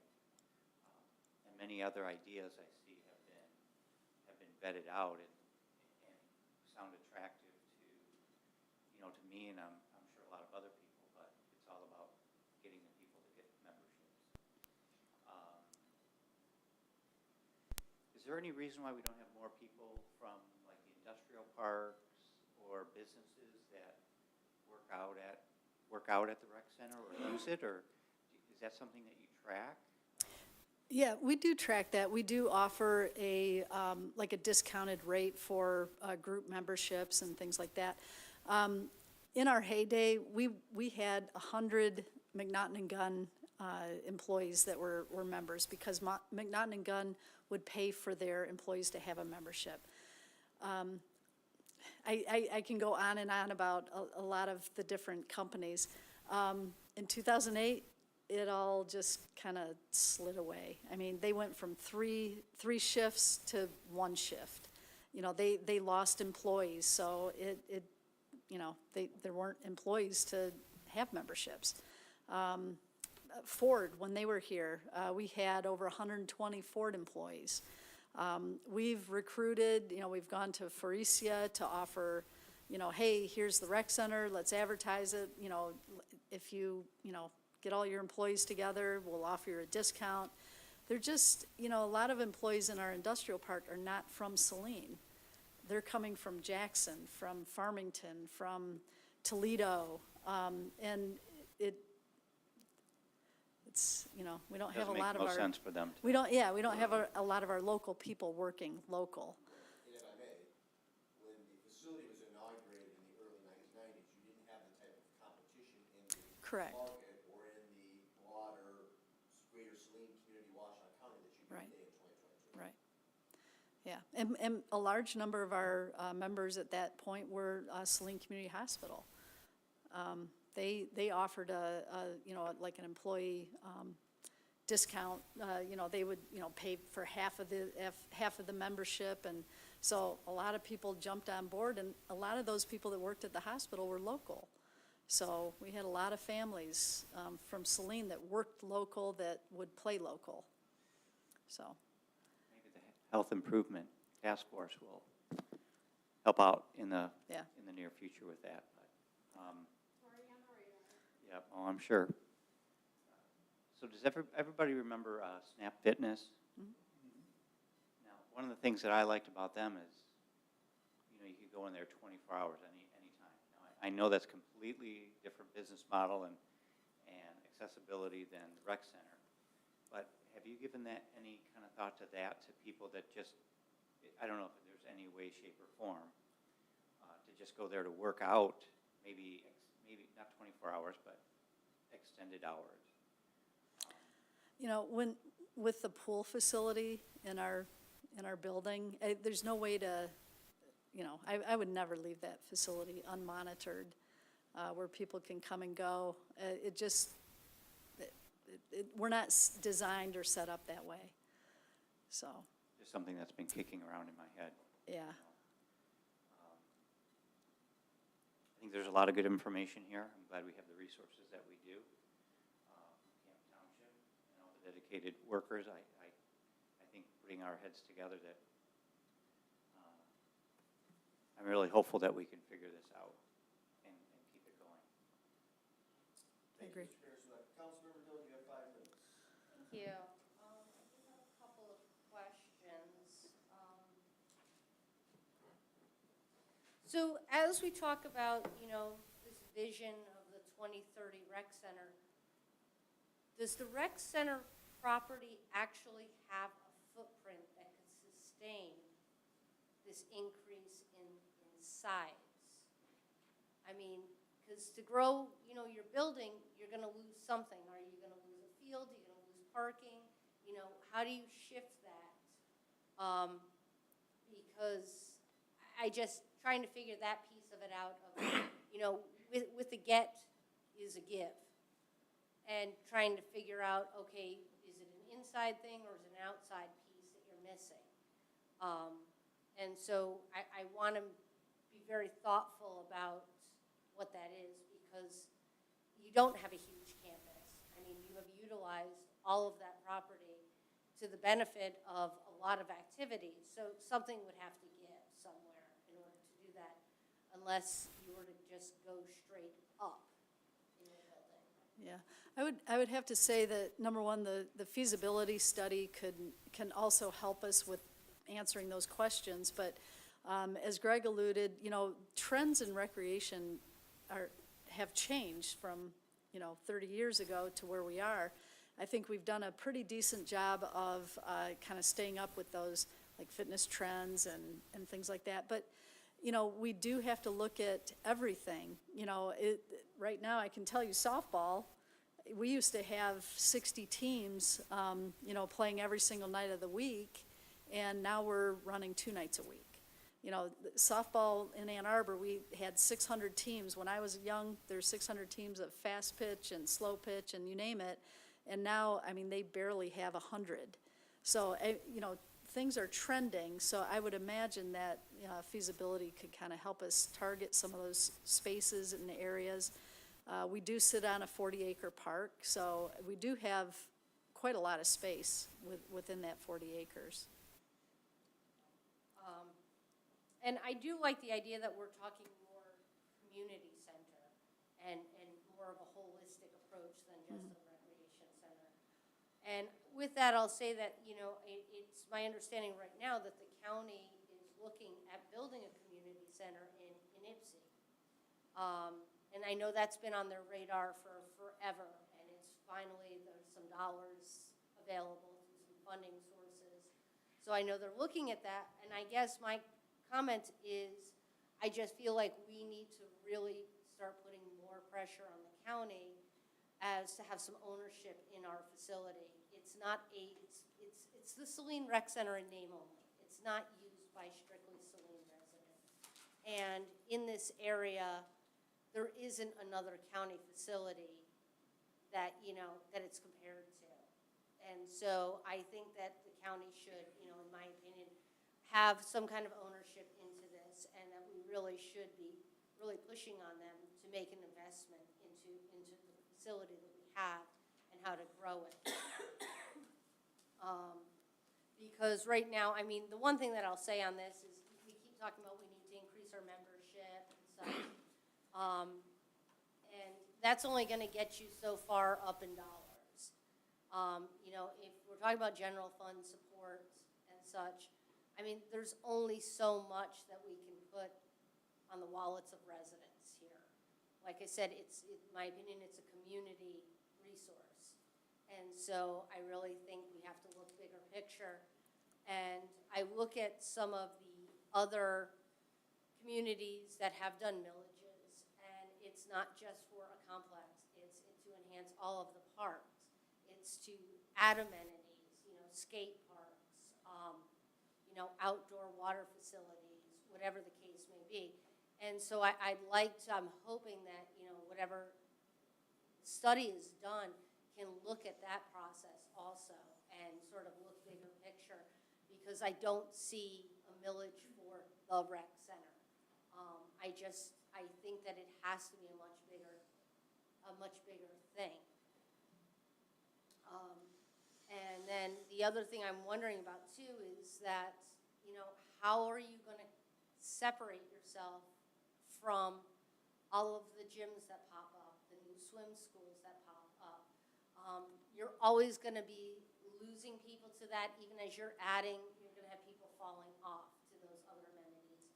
Whether it has nothing to do with our facilities. It could be a timing issue of people can only work out on certain days or at certain times. If you don't have a class available for swim, somebody may look at a different swim school and, now we're kind of integrated into that program. So I just think that there's so many moving pieces that we have to be very mindful of when we're looking at this. I've been advocating for a feasibility study for several years.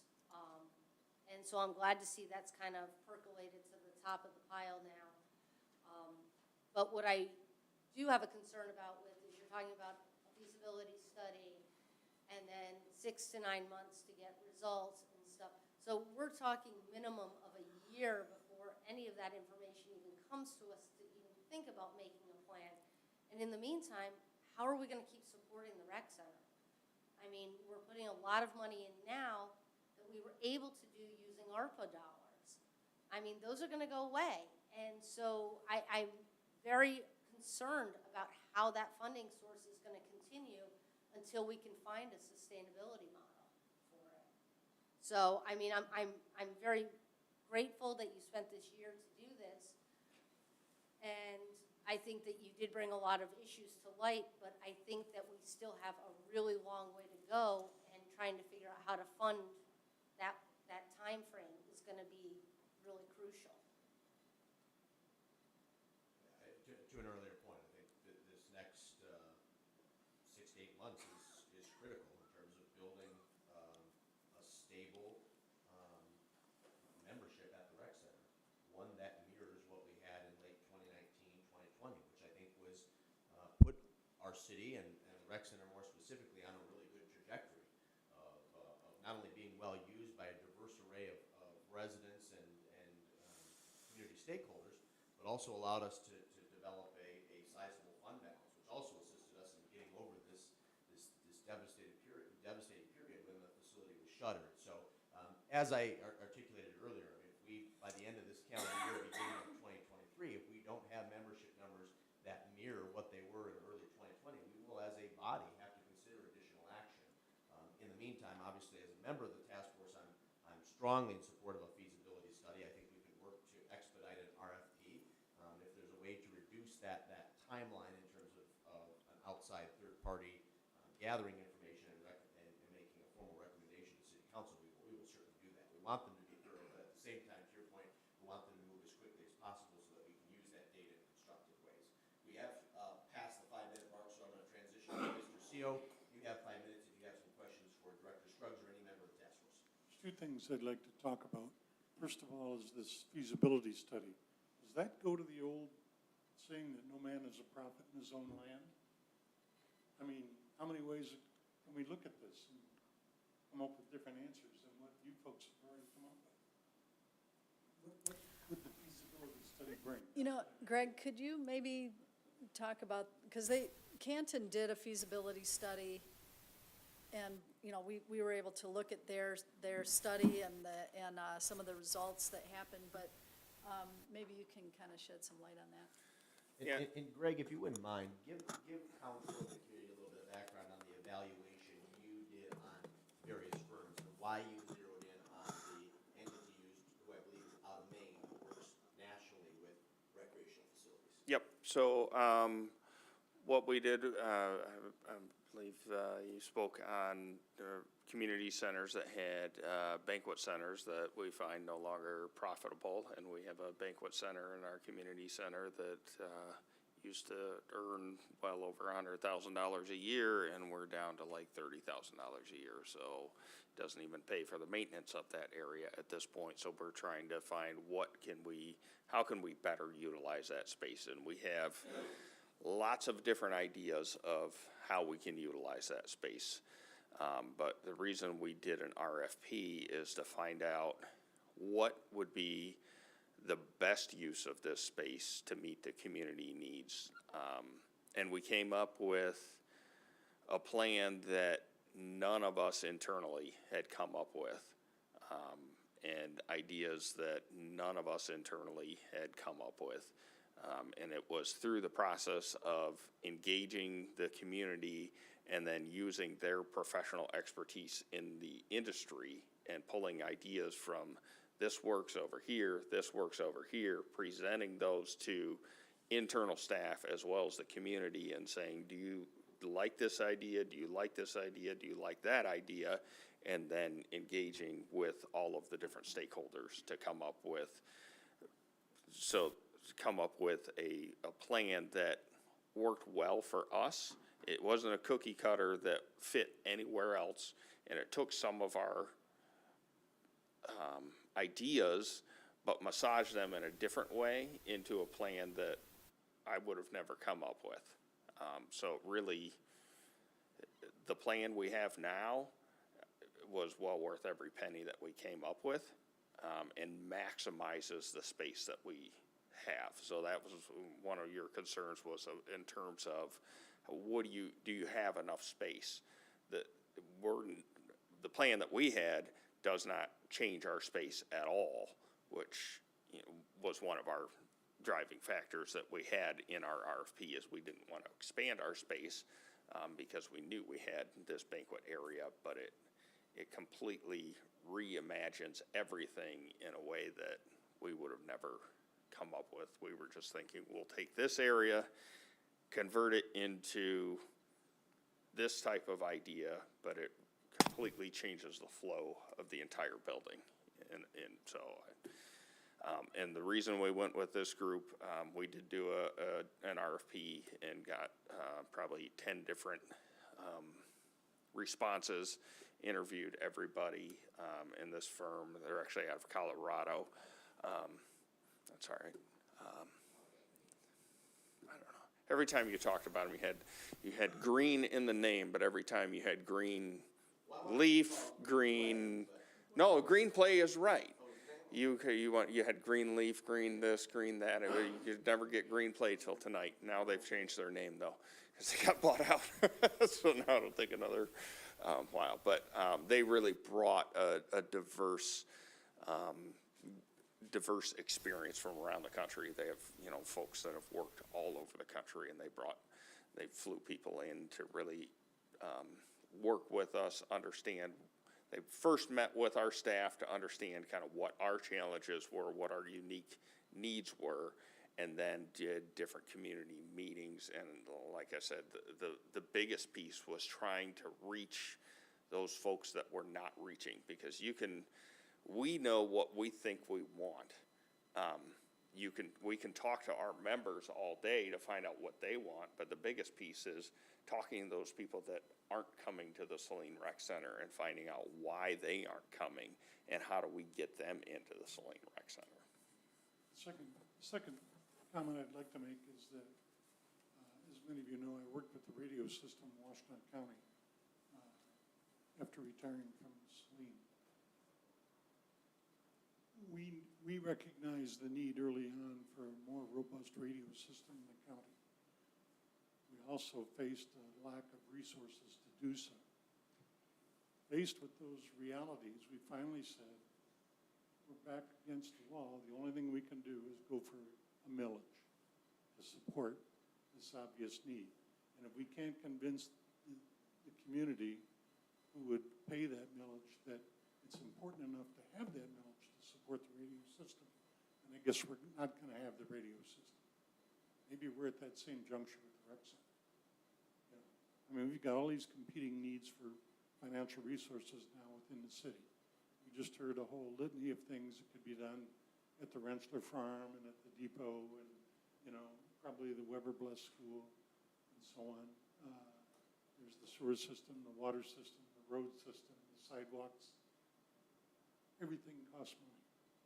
Maybe it's time when we go to the citizens, maybe even through the use of a feasibility study, to say, you want the rec center badly enough, we're going to require a millage. Just my thought. Thank you. Thank you, Mr. Steele. Mr. Delorco, Councilmember Delorco, you have 5 minutes for questions. Thank you, Mayor. Just to pick up on what my council colleague, Mr. Sia, was alluding to, I like to see this problem as divided up into chunks, because when I think about it as one big whole, it's overwhelming.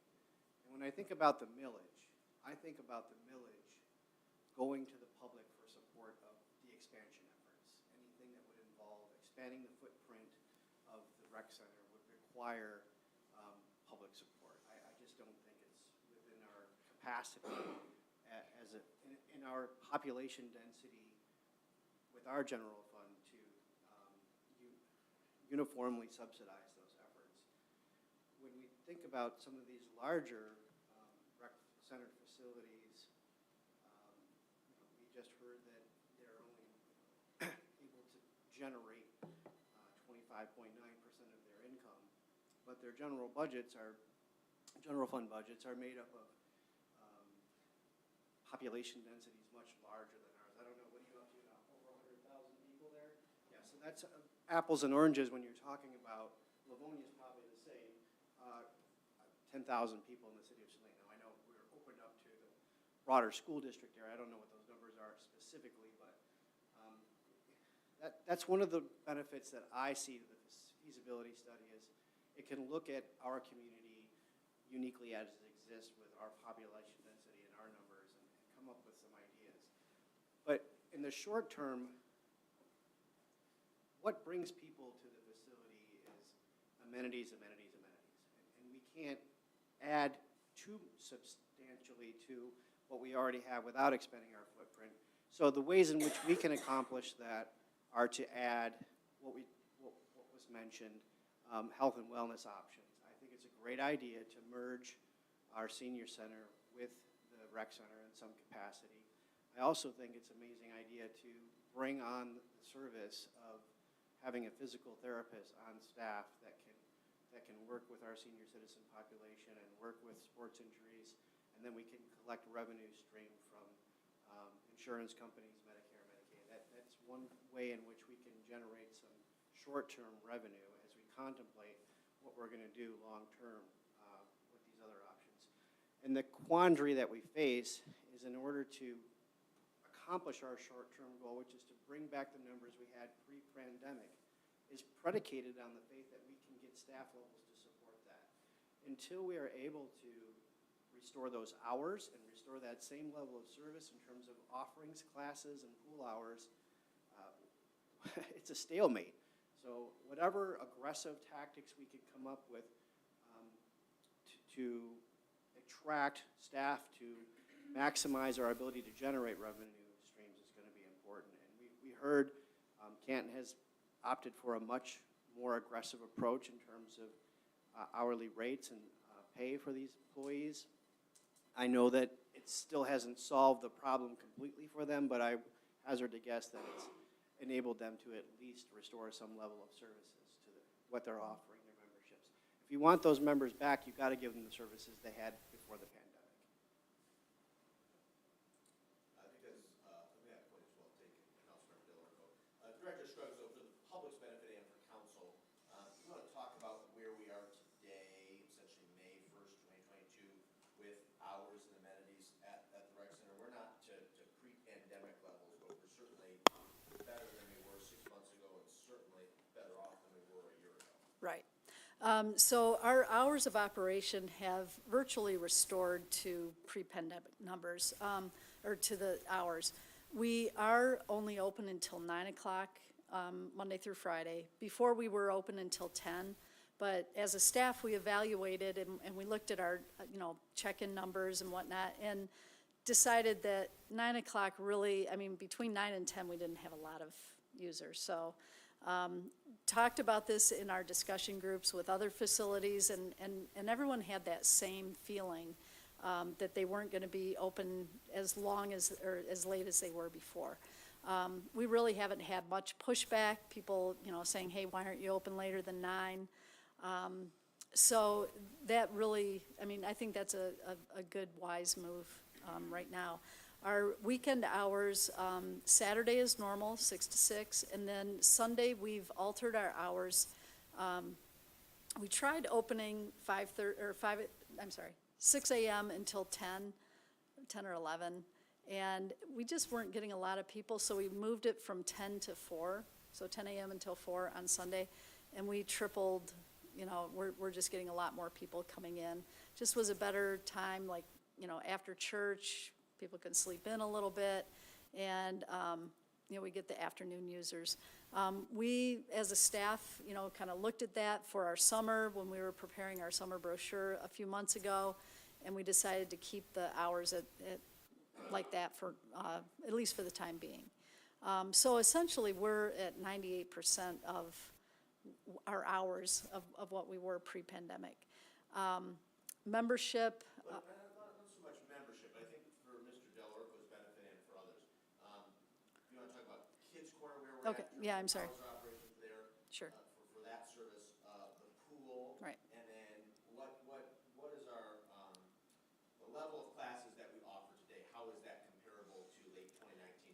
Sure. So the pool, I guess, that we have on a, as we have lifeguard basis, so we're using Sign Up Genius. So, you know, we make our guard schedule 1 or 2 weeks, actually, more than that. Help me. Yeah, a couple weeks in advance. Yeah, and as more guards come on or more availability, we expand our hours of swimming. And that's a tough question to answer right away, but I would have to say we're at 75% of like swimming availability than what we were prior to pandemic. And that's also using our aquatic manager, a full-time staff who is actually lifeguarding quite a bit, and also Stephanie, who was our former aquatic manager, who is still, you know, available to lifeguard, and she's lifeguarding as well. So we're trying to have as much availability as possible, and using those hot times. The early morning is very, very well used for swimmers, so we, you know, want to make sure we have those early morning swims. Middle of the day wasn't as much, not as much availability anyway. I mean, people weren't really coming in, so then we're trying to keep some evening hours. But it really is based on what lifeguards we have and availability. Bringing back lifeguards, normally we have probably between 20, 25 high school kids that lifeguard for us, and I think we have 3. Why they're not working, like Greg said, if I could answer that question, I'd be a millionaire. I don't know why they're not working. Even a lot of our college kids, and we have mostly college kids that are working for us. And actually, we have a new different category. We have some retired people that are working for us as lifeguards and swim instructors. So they felt the need to come help us because they have the availability, and they realize if no one's working, no one can swim. Our Kids Corner, we reopened that April 4th, I believe. And it's been a slow go. We have it available on a limited basis, I think 3 mornings a week and 2 evenings a week and Saturday mornings.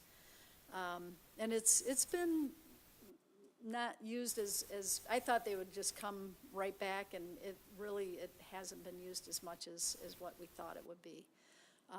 So we're using a sign up for that as well. That way we know when we need to schedule someone.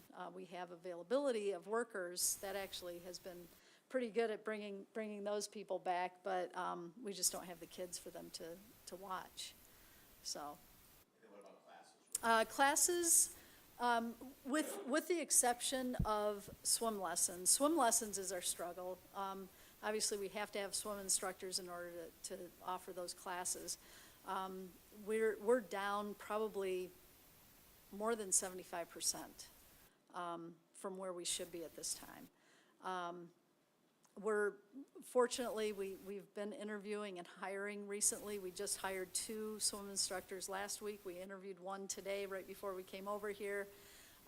So I'm hoping that we're going to be able to beef up our swim instruction program. But fitness classes are all almost pre-pandemic levels. We've held back on offering some of our other daytime classes and a couple of weekend classes until we get some more membership coming in. But we're almost, I would say 90% of our fitness classes are back to normal. And then all of our kids camp registration opened up 2 weeks ago, I believe. It's sold out in 45 minutes with people on wait lists. And we didn't open it up all the way because we just didn't have enough staff at that point. We're hoping to get staff. We've interviewed several people. So if we get, I think, what did you say before? 3 more to work, full 40 every. Yeah, if we get, hopefully 3 more staff, we can open up a few more spots per week and bump up that a little bit more. What was my other? Lessons, most of those programs are just selling out. So Yeah. for their children to do, to participate in. Yeah. They are quick to jump on things, tennis lessons, I mean. when we Special, opened up yeah, special registration, events are, You know, although it's not fully sold out, the majority is, and it went pretty quick. I'm Yeah. getting lots of calls from parents looking for additional programming. Yeah. Same with swim lessons, we touched on that. You know, if we have more staff, we can offer more swim lessons, we can bring more people in. So on a programming sense, there's a lot of confidence, I think, from the public. And we've done everything in a very careful way. We are very conscientious about making sure people feel comfortable as they come into the facility. So, you know, it does tie in with the staffing, as we've discussed. And when you reopen daycare, Kids Corner, that mirrored renewal of rentals of the multi-purpose room upstairs in the cabana, correct? I'm sorry? You started, well, you had forfeited because of the pandemic, renting the cabana for outside groups and the multi-purpose room upstairs. Well, we've been doing birthday parties quite frequently, which would be cabana rentals and things like that. We've been doing that all along. Yeah, in fact, we kind of transitioned from, you know, some of our other program, like swim lessons. We started doing more birthday party rentals and swim parties, Nerf parties in the gym. So we've been trying to kind of, you know, pivot into different areas. You know, if we know swim lessons aren't going well, what else can we do to kind of beef up that revenue? Yes. Just real quick, on those lessons, what generates in terms of memberships? Do they have to belong as part of a family membership, or are these all separate? For lessons? No. We have a member, non-member pricing for those. So you don't, and in fact, that's the other thing. I mean, we're Parks and Recreation. We're here for the community. You don't have to be a member of the rec center to do any of our programs. If you want to take a yoga class, take a yoga class. You know, we want people, and that's the messaging that we need to get out there, is that you don't have to be a member of the rec center. You can still take swim lessons. You can join camp. You can, you know, take a Pilates class and a bar class, and really, and you can pay a day fee to come in. In fact, one thing that we've seen over the past couple of months is our daily memberships we've blown ourselves out of the water from pre-pandemic levels. But it's that membership, like I guess the commitment of a month or a year that is not happening right now. They'll buy a day pass and spend probably more than what they would in a month on day passes. So I can't explain that one. And Dean, you know, just as a little snapshot, today we opened up some swim lesson registration for our May session. I was helping take those registrations. I would say half of the ones that I took were non-members. So they were paying a higher rate for those swim lessons. Now, I don't know if that's indicative of everybody who was helping with that process today, but Ones you did. I was pretty busy this morning, you know, taking those registrations, and at least half were non-members. All right, Dawn, I didn't forget about you. Okay. You got 5 minutes for questions for any member of the task force. Thank you. So, the Healthcare Task Force has discussed often about health and wellness. We were just getting our feet under us before we reached out. But what I would like to do is May 9th is our next meeting at 7 here. If somebody could come from the rec center, one of our agenda items was going to be health and wellness. And the reason that we're adding that, we've been in discussions with 3 different healthcare organizations, major healthcare organizations in the area. One we know, isn't a thing anymore. But the other 2 have great promise. Unfortunately, we can't talk a lot about it right now because of a non-disclosure agreement, but rest assured it looks really good. And this company we're meeting with, organization we're meeting with on this Wednesday, they mentioned, without even prompting in our first meeting, Health and Wellness Center. So this is something that's on their minds as their business model or what they're thinking about bringing into Celine if we can work out an agreement that works for both sides. So I'm really encouraged because, like I said, they brought it up first, and we're meeting with them Wednesday. So what I would like to do on Wednesday is just let them know a little bit, and the mayor and Colleen will also be in that meeting, about our rec center and what opportunities might be there for them if this does end up working out to partner. Like I said, I think This Wednesday or May 9th? this Wednesday is a different meeting. I'm sorry. This Wednesday, we are meeting with the CEOs of a local healthcare organization. Okay. And this is not our first meeting with them, so hopefully it will go really well. The healthcare task force is meeting May 9th, and I just want to have a brainstorm session of what would bring you in. For me, meditation, a coffee shop in the lobby. Have you thought to partner with like Root Awakenings and have her set up, and maybe you have, I don't know. If I could bring my kid and sit in the lobby for an unadulterated hour to read with some coffee, that might not benefit the rec center, but it would bring my kid in. So there might be parents who don't want to work out, but would certainly bring neighborhood kids in if I could sit and have coffee or snacks. Is that, maybe I'm going the wrong way here. You don't want to bring scones into a rec center, but the lobby, I'm thinking, boy, what I wouldn't give to just rest for a bit. And so when I think health and wellness, I think of like a meditation room or a light room or something. I don't know. But anyway, we're just going to brainstorm ideas of what would you like to see in a rec/community center / health and wellness center. So if somebody wants to come to that, that would be really great. For sure. But other than that, I think it's the best hope we have right now for long-term sustainability is partnering with another organization who can funnel some more revenue into it, like therapy with an organization who already is collecting insurance. It's just they bill, they know how to do it, so you wouldn't have to do much but give them space. So hopefully that will work out, but we'll see. So somebody could come on May 9th. Yeah, that'd be for great. sure. That's it. Thank you. We're going to go past on time this evening, but I'll provide one last opportunity if you have any final thoughts. I just ask that you exercise some brevity. So again, I'll start with Mayor Pro Tem here. About anything you'd like to add in conclusion tonight? Just real, I mean, we have talked about the feasibility study, and I think one of the things with it is there's rumors that already the schools are considering moving the senior center and have talked about Liberty School becoming some type of community center. It's time that we start saying we're doing duplication and we need to support a facility that's already built and maybe can be expanded using those dollars that support the entire senior community.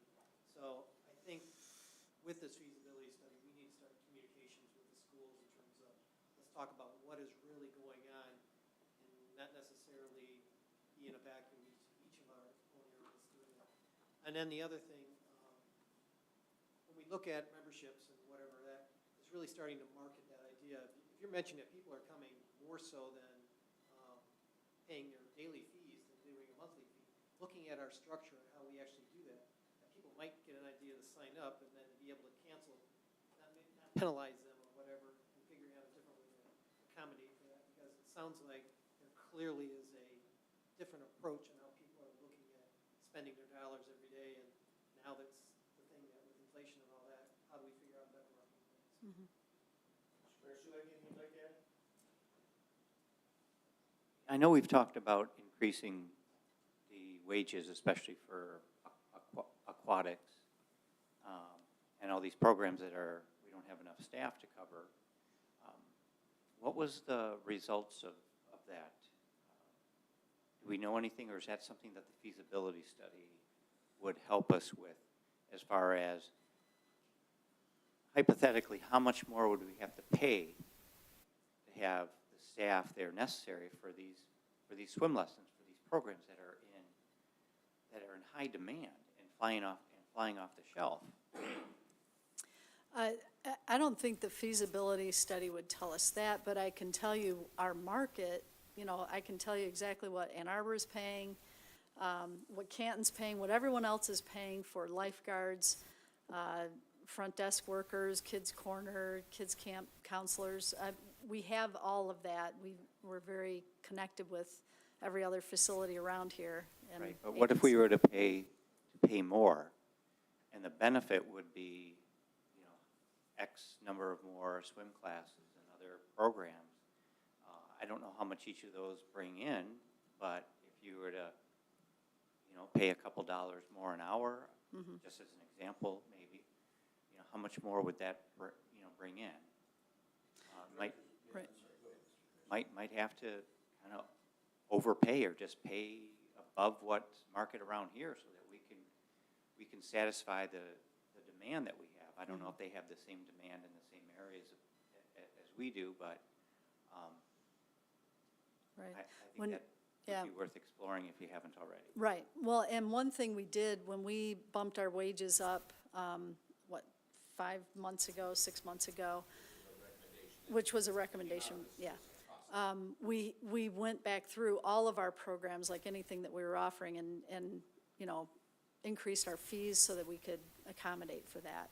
So that would be another, I mean, we would have to do some budgeting to, you know, say, hey, listen, if we're gonna pay, you know, $17 an hour for a swim lesson, this is how much we have to charge in order to, you know, recoup all that cost and make money for the facility. So I know, Greg, you did a more extensive study, I believe.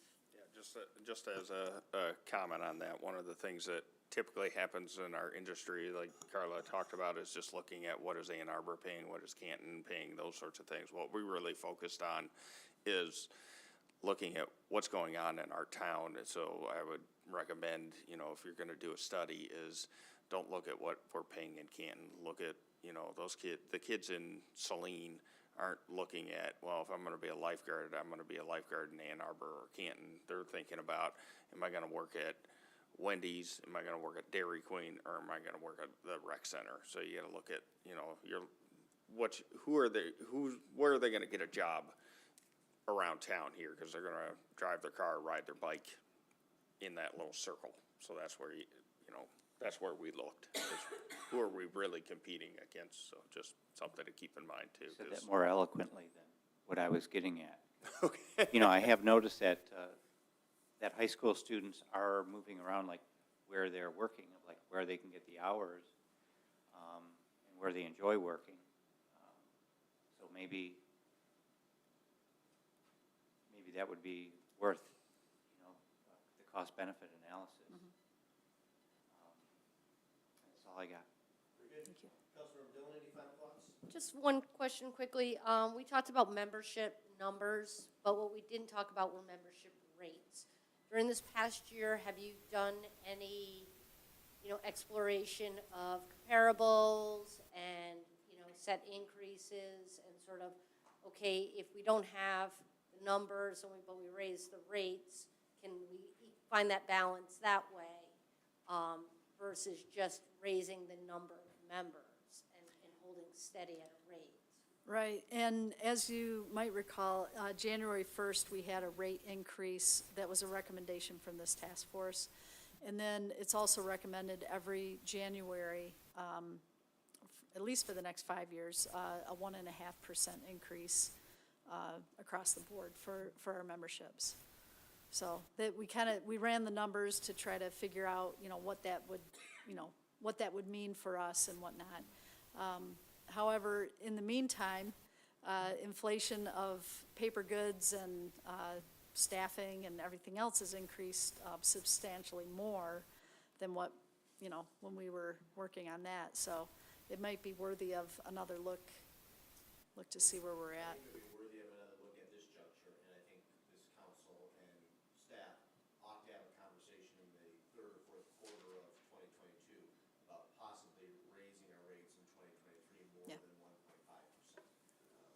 With burgeoning inflation, that might be too nominal a number, but we can Yeah. have that conversation, you know, maybe at the end of summer.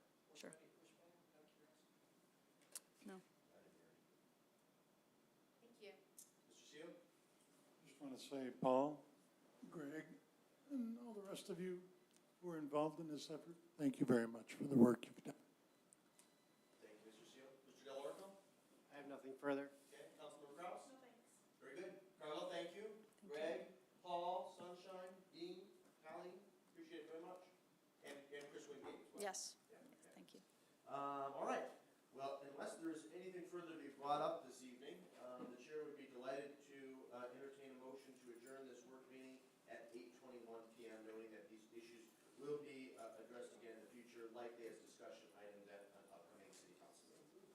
Moved by Mayor Pro Tem Beerbauer. So seconded.